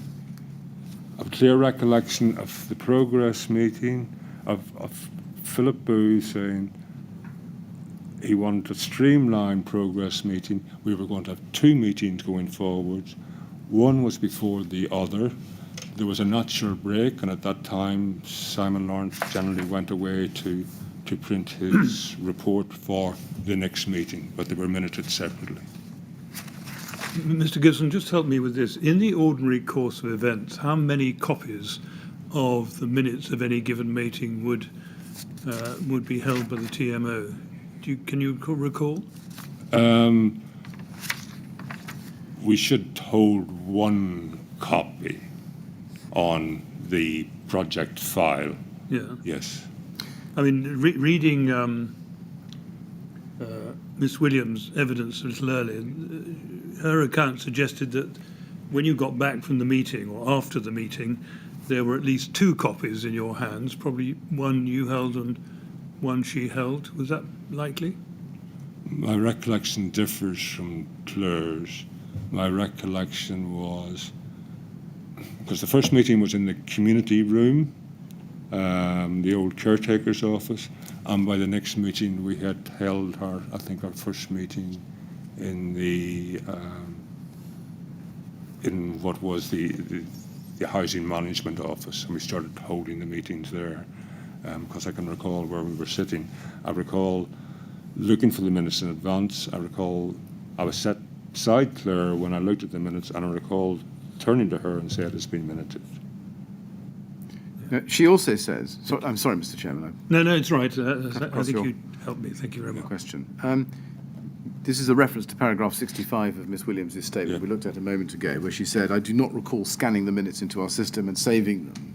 Have you any explanation as to why she failed to scan the minutes into the system and save them? Perhaps they were never issued. Well, she held a document in her hands, which she... Oh, right, sorry. Scanning. Yes. Her evidence is she had the minutes, Yep, the hard copy minutes, and remembers reading them out to you yep, in the TMO office and handing you a copy. yep. She says, "I do not recall scanning the minutes into our system and saving them." And I'm just asking you for an explanation as to why that might have been the case. Why she didn't scan them? Correct. Because we wouldn't normally scan the meetings in. We would normally get... Our expectation is we would get hard copies of meetings that were saved directly onto the system. And that was generally what happened. Yes. Yeah. And she says, "I do not recall scanning the minutes into our system and saving them." And I just want to know why that was. Sorry, I must have misunderstood, because was there a reference? Well, what was the... Let's take it Right, slowly. yeah. What was the normal system for filing minutes of these meetings at the TMO? Project manager would file the meetings. We would all receive copies in advance. I would print mine off, scan corrections, read the rest of the minutes, depending on time, etc., so that I'm prepared for the next meeting, and we generally got them well in advance. So that's why I recall I had this was an important point to me at the time, and I just wanted to make sure it was recorded, and I was happy. Well, I've been looking for the minutes, received them for the first time, handed out at the meetings, but my expectation was that we would have received later that copy again electronically. And would Claire Williams' practice to be to scan the minutes that you received of the previous meeting into the system and save them? I don't know what her practice was, but there was an expectation that minutes would be saved onto the system. Right. And can you account for the fact that the TMO has no such minute on its system? I cannot. Would that be a one-off failure of record keeping, or does it indicate a deeper failure of the TMO in its record keeping generally? There should be a series of meetings. So my understanding is that no one has been able to find this series of meetings, not just a one-off meeting. Series of meetings separate from the progress meetings that went on for 4 or 5 months. That would rather suggest that the TMO's record keeping for this project was less than perfect, if I can be polite. Would that be fair? As you put it, yes. Can I then ask you to look at some emails sent by Claire Williams relating to Lakanal House? And the first one I want to show you is ART 408794, please. Mm-hmm. This is the 12th of November 2014. Mm-hmm. Now,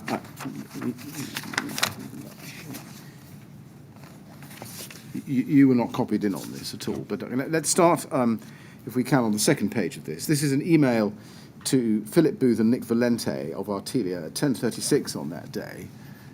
You can see that at the middle of the page, under the heading Cladding. And Claire Williams says in her email, "I've just been looking at the cladding as our database is asking for costs. I've put something together. However, I do not know if there's any issue of flame retardance requirement. I know at Lakanal House, spelt Laklnall, House, one issue was that the replacement panelling for the asbestos cladding was not flame retardant. I don't know if this is in the specification, but I wanted to make sure it is raised. Please advise." Now, just looking at the spelling of Lakanal there, that's obviously a misspelling. Yes. And then you gave us the spelling you spotted, you said earlier on the minutes. That's different, is it? Yes. It is. Now, you weren't copied in on this email, Yes. but do you remember having a discussion with Claire Williams at this time about the question of an issue of flame retardants? No, we did not. No, you didn't. Right. So you know you didn't have a discussion, or you don't recall one? We did not have one. I see. Because you see, you said she sat opposite you. Yes. So you didn't, before she sent this email, she didn't discuss it with you, is that right? That's correct. Right. And then we can see the reply on page 1, if we go to that, timed at 4:55 that same day, 12th of November 2014. And Phil Booth says in response, I had a quick review of the NBS spec in the tender documents for cladding, and it does specify the cladding must comply with the following standards, one of which I would anticipate requires flame retardants. However, as a client, I suggest you seek clarification from Ryden, and then he sets out 3 standards. You can see that they're identified there. Then can we go, please, to the next document, RYD 23468, please. This is an email the same day at 17:04, so only a few minutes after Phil Booth's response to Claire Williams, and it's from Claire Williams to Simon Lawrence at Grenfell, copying Phil Booth in, subject Grenfell cladding. Simon, I'm just writing to get clarification on the fire retardants of the new cladding. I just had a Lakanal, quotes unquotes, misspelt moment. And then she sets out 3 standards, which she's cut and pasted clearly from the email that Phil Booth had sent her. You see that? Now, did you see this email at the time? No. You didn't. Did you discuss this response that she was sending to Simon Lawrence at the time? I was not aware of this at the time. All right. Let me just ask one question. Might this be the occasion when you saw Lakanal misspelt in a document? No. And are confusing it with the occasion about No. inertness No, of the... I didn't know about this. Okay.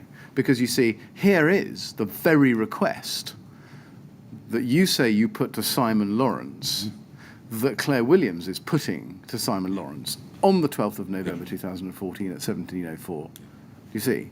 I see that.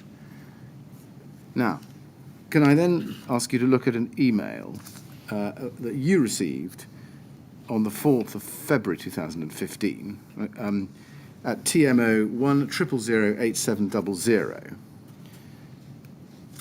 And before I ask you questions about this, so let's just have it up on the screen first of all. It's an email run from you to Jenny Jackson, copy to Janice Ray and Lisa de Jesus, if that's how you pronounce it. And it's got an attachment to it. LFB Fire Safety in Refurbished Buildings Audit Tool Report, letter to Boroughs Fire Safety Audit Tool, letter to LB City of Westminster, and then LFB about lack of fire compartmentation. 4 documents. And you asked Jenny Jackson, Jenny, can we incorporate this into the PEP for the framework? Yeah. Now, what I'm interested in is what documents those are. Before I ask you about them, can I just ask you about the Lakanal moment email? We haven't found any response that Simon Lawrence ever gave to the Lakanal moment email that was sent by Claire Williams on the 12th of November. Did Claire Williams ever come to you at any stage after that date and say, I haven't had a response from Simon Lawrence, what should we do about it? I wasn't aware of the email and we didn't have a discussion.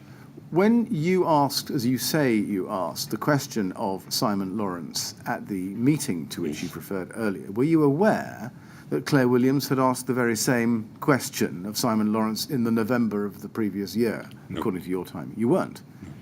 I see. Can you explain how both of you had this concern and neither of you had discussed it with the other? I can't. It's odd, isn't it, though? I don't think so. I mean, it's strange that you would both have this private concern about whether the rain screen was combustible and yet didn't share it with each other.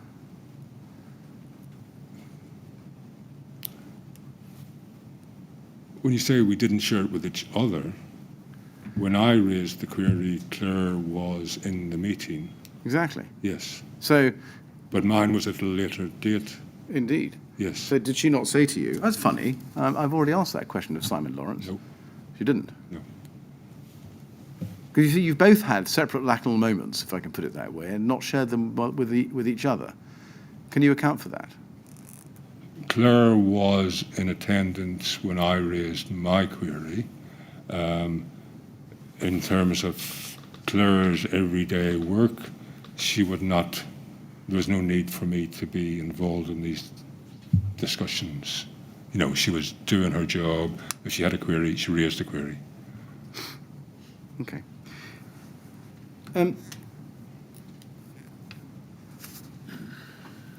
Looking at the substance of this email, then we can see that the email below the one that I've shown you is from Lisa to Jesus, and please do correct my pronunciation if I've got that wrong. Is that a correct pronunciation of her name? I think it's probably Dehesus, but it's Okay. I think a common. Yeah. Yeah. And she's sending Janice Ray, Adrian Bowman, you, and Alex Bosman these documents, and she says they've been sent to her by building control. Yep. And underneath that, you can see John Allen sending her those documents. So that's the chain. Yep. And if you go to page 2, we can see the third paragraph.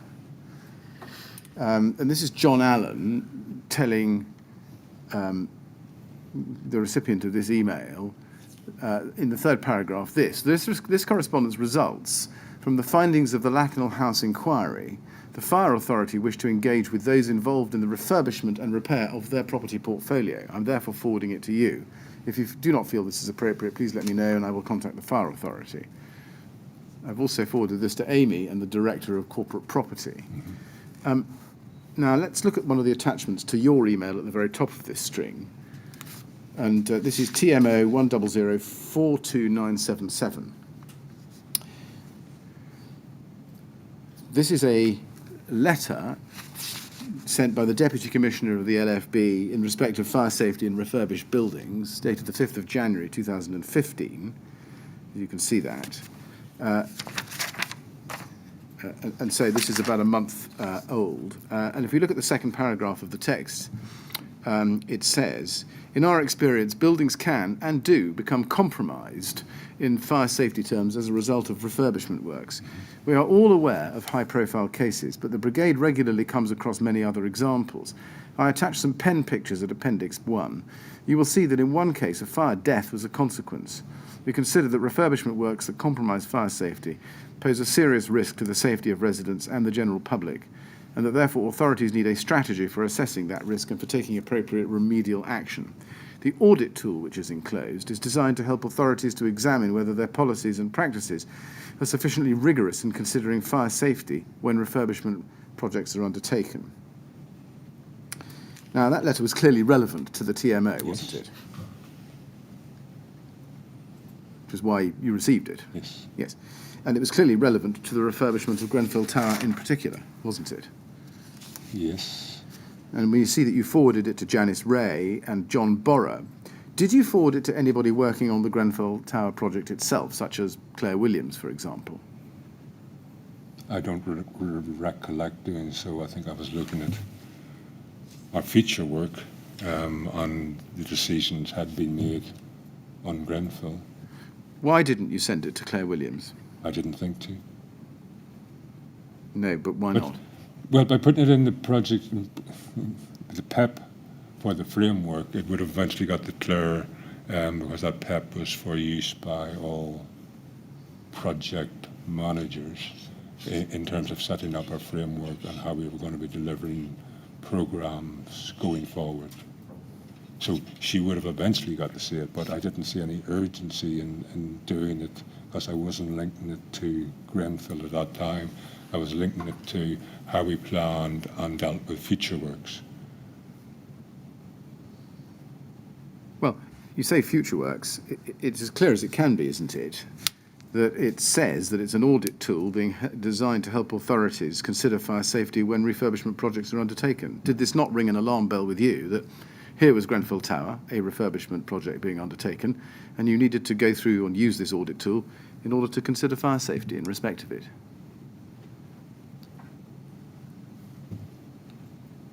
I didn't.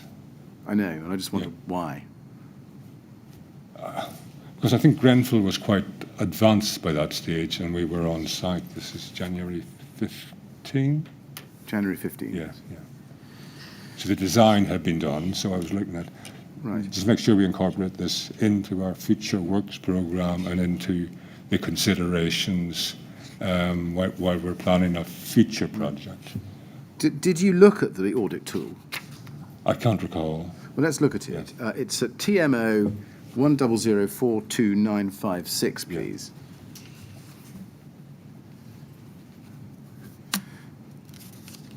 There it is.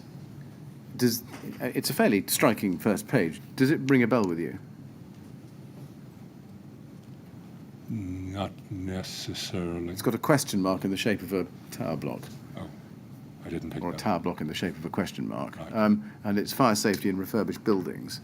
And the first paragraph says, London Fire Brigade is concerned about the arrangements in place for protecting the fire safety precautions of a building, especially if it has been refurbished or if any modification or maintenance projects have been carried out. It's a pretty clear flag that this document is of particular pertinence in respect of the Grenfell Tower project you were undertaking at the time, no? I accept that. Yeah. But I don't think you... Did you look at it? Do you remember? I can't recall. Well, let's I would see... need to look at the project tool. I think that might trigger.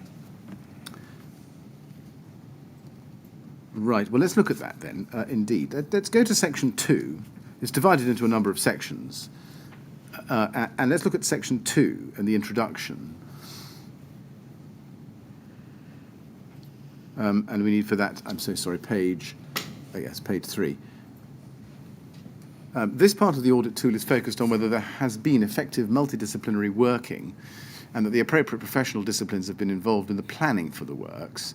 The questions could be applied to individual projects or they could be addressed as wider policy issues. Some of the questions may be thought to overlap. However, this has the effect of verifying the prior answers. And then I just wanted to look at section 2.1, question 2.1. When refurbishments and improvement projects are planned, describe the arrangements that are in place for ensuring appropriate consultation across relevant departments and disciplines, whether provided by in-house staff or external suppliers. Do you agree that that was a relevant consideration for the Grenfell Tower refurbishment? Yes, but we've been through this stage, so this would have been going backwards. Right. I was looking at going forwards. Looking at question 2.4, what were the arrangements to consult the London Fire Brigade, LFB, on any works that could impact on the fire precautions of the building, including those works that do not require a statutory consultation to LFB? If LFB provided advice, is there evidence that the advice was acted upon and how this was recorded? Again, was that a question relevant to the Grenfell Tower refurbishment? Well, I knew in Grenfell Tower we were consulting with the London Fire Brigade and we were consulting with our Health and Safety Department, and there were meetings on site with their Janice Ray and London Fire Brigade. Were there any arrangements to consult the LFB on any in relation to the external cladding? I don't recall specifically for the cladding, no.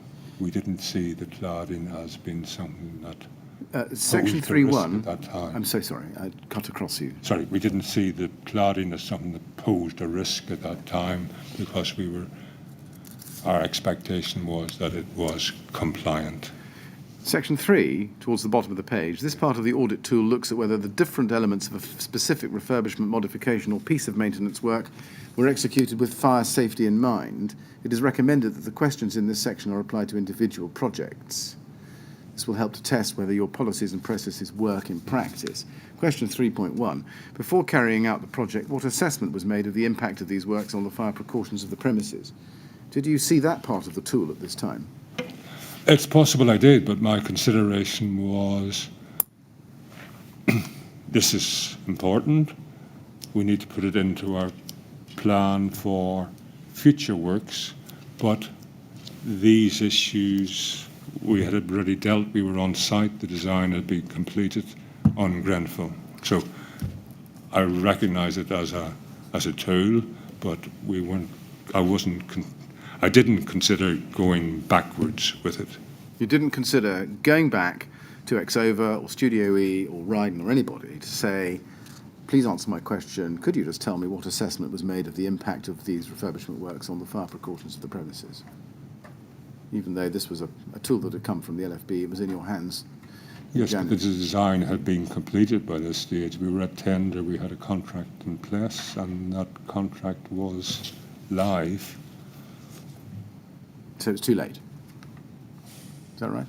I mean, are you saying that it Well, was too late? before carrying out the project, what assessments were made? So we could have filled this in, but it would have just been a historic record then. Right. Yeah. I suspect that might be the same answer to my next two questions. 3.7 on the next page.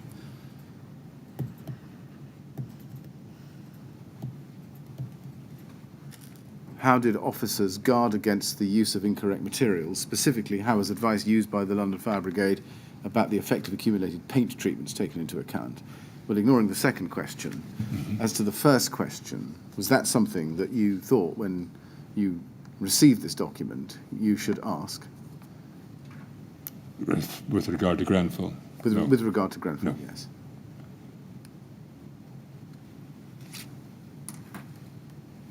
And again, is that because it was too late? The project was underway.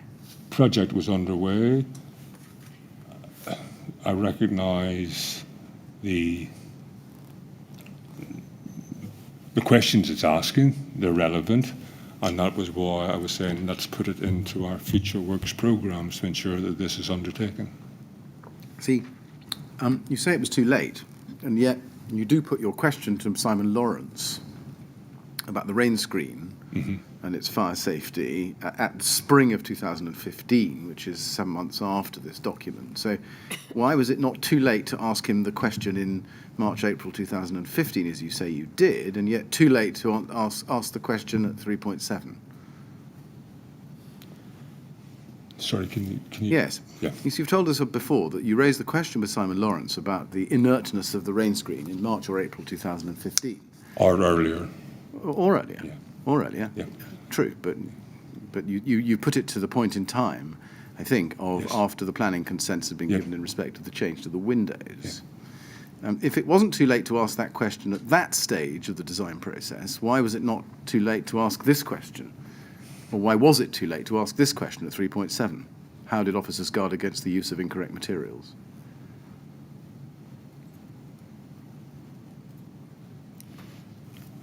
As my previous answer, I think that I was looking at incorporating this. It was important, and let's look at it going forwards. I wasn't looking at schemes on site, or didn't, rightly or wrongly, give consideration into something that we had gone through the design process. Did you actually look at this tool? Now I've shown you its parts specifically. Did you actually look at this tool and connect the questions that were being asked in it by the LFB with the questions that should be asked in respect to the Grenfell Tower project? No, I looked at the tool. I recognised these questions, and that was why I asked it to be put into the PEP for our framework. But I didn't connect it with Grenfell. You didn't connect it with Grenfell. Do you accept now that you should have done? It's difficult because Grenfell was we were on site, so this would have been going back over historic issues and filling it in, except with hindsight, it would possibly have assisted. I don't know. We can see questions 3.9 and 3.14. 3.9, how did officers ensure no materials that might contribute to a fire were used? And again, that was something highly pertinent to Grenfell Tower, wasn't it? Yes. And again, I think you accept you didn't ask that question. Yes. And 3.14, can officers confirm the completion of the project resulted in a building that is equally or more fire safety compliant than they were before the works? Just in general terms, did you ever ask for an assurance that the building was equally or more fire safety compliant than it was before the refurbishment? Did I ask that particular question? In relation to Grenfell Tower? No, but the documentation is quite clear that we were We knew that the building had to be compliant with legislation, and the expectation was that it would be. Did this list of questions that you received at the time as part of an LFB-issued audit tool, clearly applicable as you accept to Grenfell Tower, not lead you to ask somebody, Studio E or Ryden, or anybody internally, to show you the fire strategy report that had been completed, so you were told, for Grenfell Tower, to make sure that these questions in it had been answered? It did not. Why is that? I didn't link the two things. I was looking at this going forward. Grenfell had been designed and was being constructed on site. I'm going to turn to a different topic, which is the tender process and the decision to appoint Ryden, if I may. Yep. Can I start by looking with you at some of what you say about the procurement process in your first witness statement? Can we go to page 10 and look at paragraphs 48 and 49? First of all, at paragraph 48. Under the heading Procurement, you say Ryden were appointed in May/June 2014 following an OJEU tendering exercise. Just pausing there, I think in fact it's correct that they were notified in the March of 2014 and then contractually bound under a formal design and build contract dated the 30th of October 2014. Yeah, yes. That's actually the correct position. Do you accept that correction, do you? Yes. Yes. And then at 49, I, along with others, was involved in scoring the tender proposals, but otherwise was not involved with decision-making in relation to procurement. My scoring input was in respect of the quality proposals and took into account the abilities of the tenderer to deal with high-rise buildings, social housing, residents remaining in situ during refurbishment, and cladding. And then at paragraphs 54 and 55 on page 11, please, you say, I was aware that Ryden had successfully tendered for the refurbishment work with a tender in the sum of £8.5 million. They scored highest in terms of experience and quality. As with all other tenderers, Ryden was advised of the £8 million budget for the work. Their tender contained alternatives but came in above that budgeted sum, and it was envisaged, as is normally the case, that there would be savings potential to bring the project within budget. Such savings could be made in terms of making changes to the specification or the work, activity or materials. I had nothing to do with these pricing refinements. The discussions with regard to economies were managed by Artelia and Ryden. Mm-hmm. Now, again, just looking at the 8.5 million, the 8 million budget, in fact, I think was 8.5 odd for the construction, wasn't it? Yeah. Now, first of all, just having shown you that evidence in your first statement, I want to ask you some questions about the OJEU tender process. Yep. Before the Grenfell Tower refurbishment project, had you ever been responsible for the conduct of a public procurement exercise? I'd been involved in overseeing OJEU procurement, yes. Overseeing OJEU, I mean, yeah. Were you ever the ultimate decision maker on any project for any organisation in respect of an OJEU procurement? Not necessarily the ultimate decision maker, but I have managed an OJEU process via consultants before. How many had you been involved in prior to this one, prior to the Grenfell Tower reprocurement exercise? Back before I was at Old Ford, I was transfer procurement manager within the centre of the Circle Group.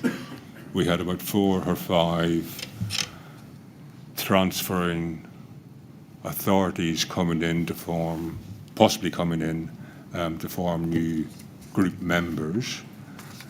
My role was to look at the approach to procurement for them and generally to ensure that there was an OJEU process. So there would have been 4 or 5 different OJEU processes going on. Yeah. So you were reasonably experienced in public procurement exercises in the construction sector?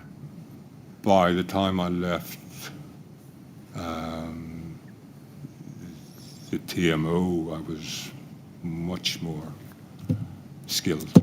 Well, working with Jenny was, she was an expert. She was a very methodical approach.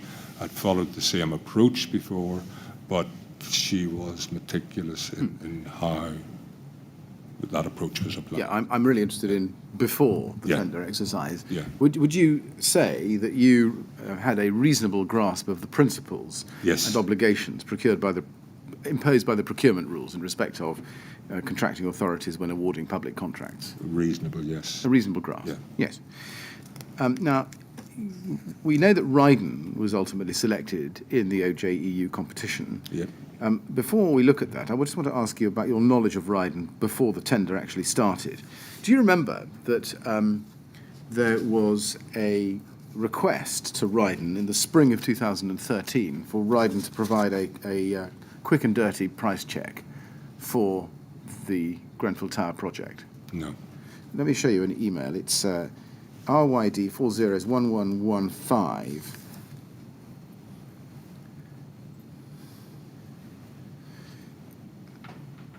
This is an email, if we look at the second one down on that page, page 1, from Robert Powell of Appleyards, so Artelia, to Steve Blake, 5th of April 2013. Steve, good talking with you now. And then in the third line, it says, if you would be prepared to venture a price check against this, it would help us, recognising that we need to agree a usable framework stroke means of procurement with R, B, K and C. Do you remember that email? No. Do you remember that request at all? No, I know at that time they were seeking confirmation of some prices, and this was the time that we were looking at whether we're going forward with Ledbetter and whether there were alternative frameworks. Yes, So it that's what that was, was. you're right. And indeed, this is about 3 weeks before the 23rd of April 2013 first draft of the status report that Artelia produced. Did you ask Artelia yourself to go out and get a price check? No. You didn't. Did you know Steve Blake at this time? No. Had you heard of Ryden at this point? Yes. You had. How do you come to hear of Ryden? I would have assessed them as part of the procurement I'd done previously. Did you ask, or what? Did Artelia tell you that they were going to Ryden? No. Right. Do you know why they did? I have no idea. No. Do you know who, if anyone, would have instructed Robert Powell to send this email? I don't know. Right.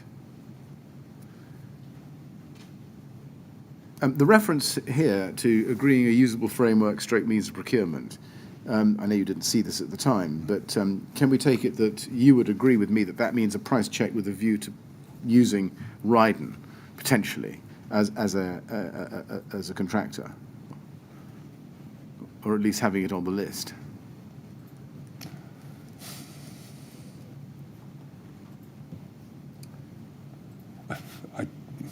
I couldn't comment on whether that was what the intention was there. Right. He was just doing a price check. Okay, well, let's look at the first email. This is from Steve Blake to Jeff Henton. And this, again, this isn't an email you saw at the time. And he says, Jeff, this is the Peter Madison scheme, which is right up our street.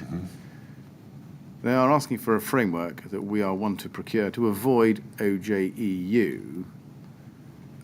The reference to the Peter Madison scheme, can you throw any light on how Steve Blake, this is early April 2013, so many months even before the tender was put together, in fact, even before the decision to re-procure was made, why it is that Steve Blake is telling his boss, Jeff Henton at Ryden, about something called the Peter Madison scheme?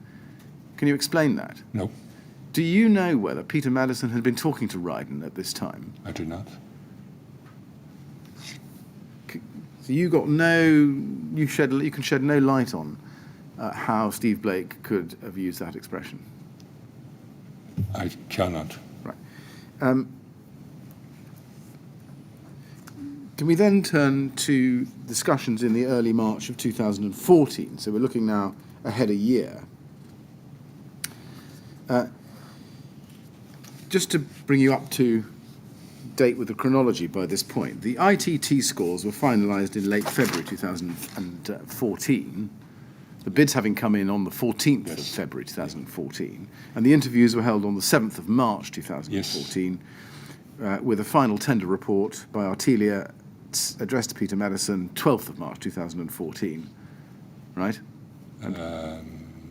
I would take it, this is a matter of record, I'm not asking you to remember it. And again, just for your benefit, Artelia gave formal notice to Ryden that it was the preferred bidder on the 18th of March 2014, and that then started the standstill period. Correct. Right. Now, we understand that there was a Chartered Institute of Housing conference in Brighton on the 4th, 5th and 6th of March 2014. Did you attend that conference? No. Now, Steve Blake told the inquiry that Peter Madison did attend it, even though he wasn't on the list of attendees, and attended it on the periphery. Do you remember that? Do you remember him going to the conference? No. Do you remember anyone from the TMO going to the conference? No. We know that Robert Black and Sasha Jevons were on the formal attendees list. You don't remember them going? Robert and Sasha operated out of a different office from me, so I wouldn't be aware of their I see. Can we but look? it wouldn't be, it was a networking event, so it's the sort of thing that people would go to, but I have no knowledge of it. Can we look at RYD 30866648, please? This is an internal email from Steve Blake, right at the very top of the chain, dated the 6th of March 2014, to Tim Shuttler, copy to Jeff Henton, both at Ryden. Now, I'm not suggesting you would have seen this email. And it says, Tim, at the housing conference we had meetings with senior representatives from K&C, and my opinion is that in the event that we were the successful contractor, they would have no issue signing up to a form of documentation as we suggest. And then in the third line, we have been informally advised that we are in pole position ours to lose. And then at the end he says, we are at interview tomorrow, which is the 7th of March. Now, you weren't, I think you've told us, among the senior representatives from K&C at the housing conference. Do you know who it was who told Ryden that they were in pole position ours to lose? I did not. Well, it must have come from somebody within the TMO, mustn't it? I don't know. Well, can you have you any explanation as to how it was that Ryden could have been told that by anybody other than the TMO? I don't have an explanation. I don't know about it. I wasn't there, and I cannot comment. No. Well, it wouldn't have come from Artelia unless TMO had told Artelia.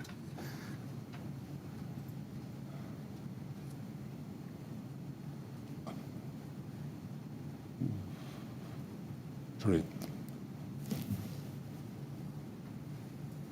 This is the 6th of March, the day before the interviews, Yes. right? Yeah. Artelia would know, because after the interviews, following day, am I right? 7th of March? Correct. Philip Booth attended, interviews is probably the wrong terminology. There was a presentation, and that presentation was scored. Philip Booth attended and scored, and after that part of the process was over, Philip Booth inputted the scores and showed us at that stage pretty much the result. There's one or two things missing, but it was very clear who the preferred contractor was at that stage. Exactly. We'll come to that. Yes. So I think to cut it through, Yeah. you can't explain who it was who informally told Ryden that they were in pole position. No, but I thought your question to me was, it couldn't be Artelia because they didn't know, and I'm saying Artelia did know. Well, not on the 6th of March they didn't, because the interviews hadn't taken place yet. Well, they did, because they would know the scores on the 6th of March. Because With the exception of the presentation interview score. Now, the interviews were the next day. Do you agree that telling one of the bidders informally that they were in pole position would have been wholly improper? Yes. Now, did you know that, in fact, the discussions within the TMO about having an offline discussion, and I use that word because it's a word that was used at the time, with Ryden about value engineering, had started as early as the 3rd of March 2014. Did you know that? I'm aware that there was an internal discussion at that time to overcome a problem, and that discussion was run past Artelia for comments. Indeed. Yeah. And perhaps, Mr. Chairman, we'll come to that tomorrow. Yes. It's as convenient as any, but we Yes. are mid-topic, just so that nobody is under any All right. illusion about Yep. it. Good, thank you. Well, we've reached 4:30, and that's when we would normally stop for the day, and it's probably been a long enough day as far as you're concerned anyway. So, Mr. Gibson, we will stop at that point, but I'm afraid I've got to ask you to come back to answer some more questions tomorrow. We'll resume at 10 o'clock. Okay. And as I said before, please don't talk to anyone about your evidence or anything to do with it over the break. Okay. All right? So would you like to go to the usher now and be back for 10 o'clock tomorrow, please?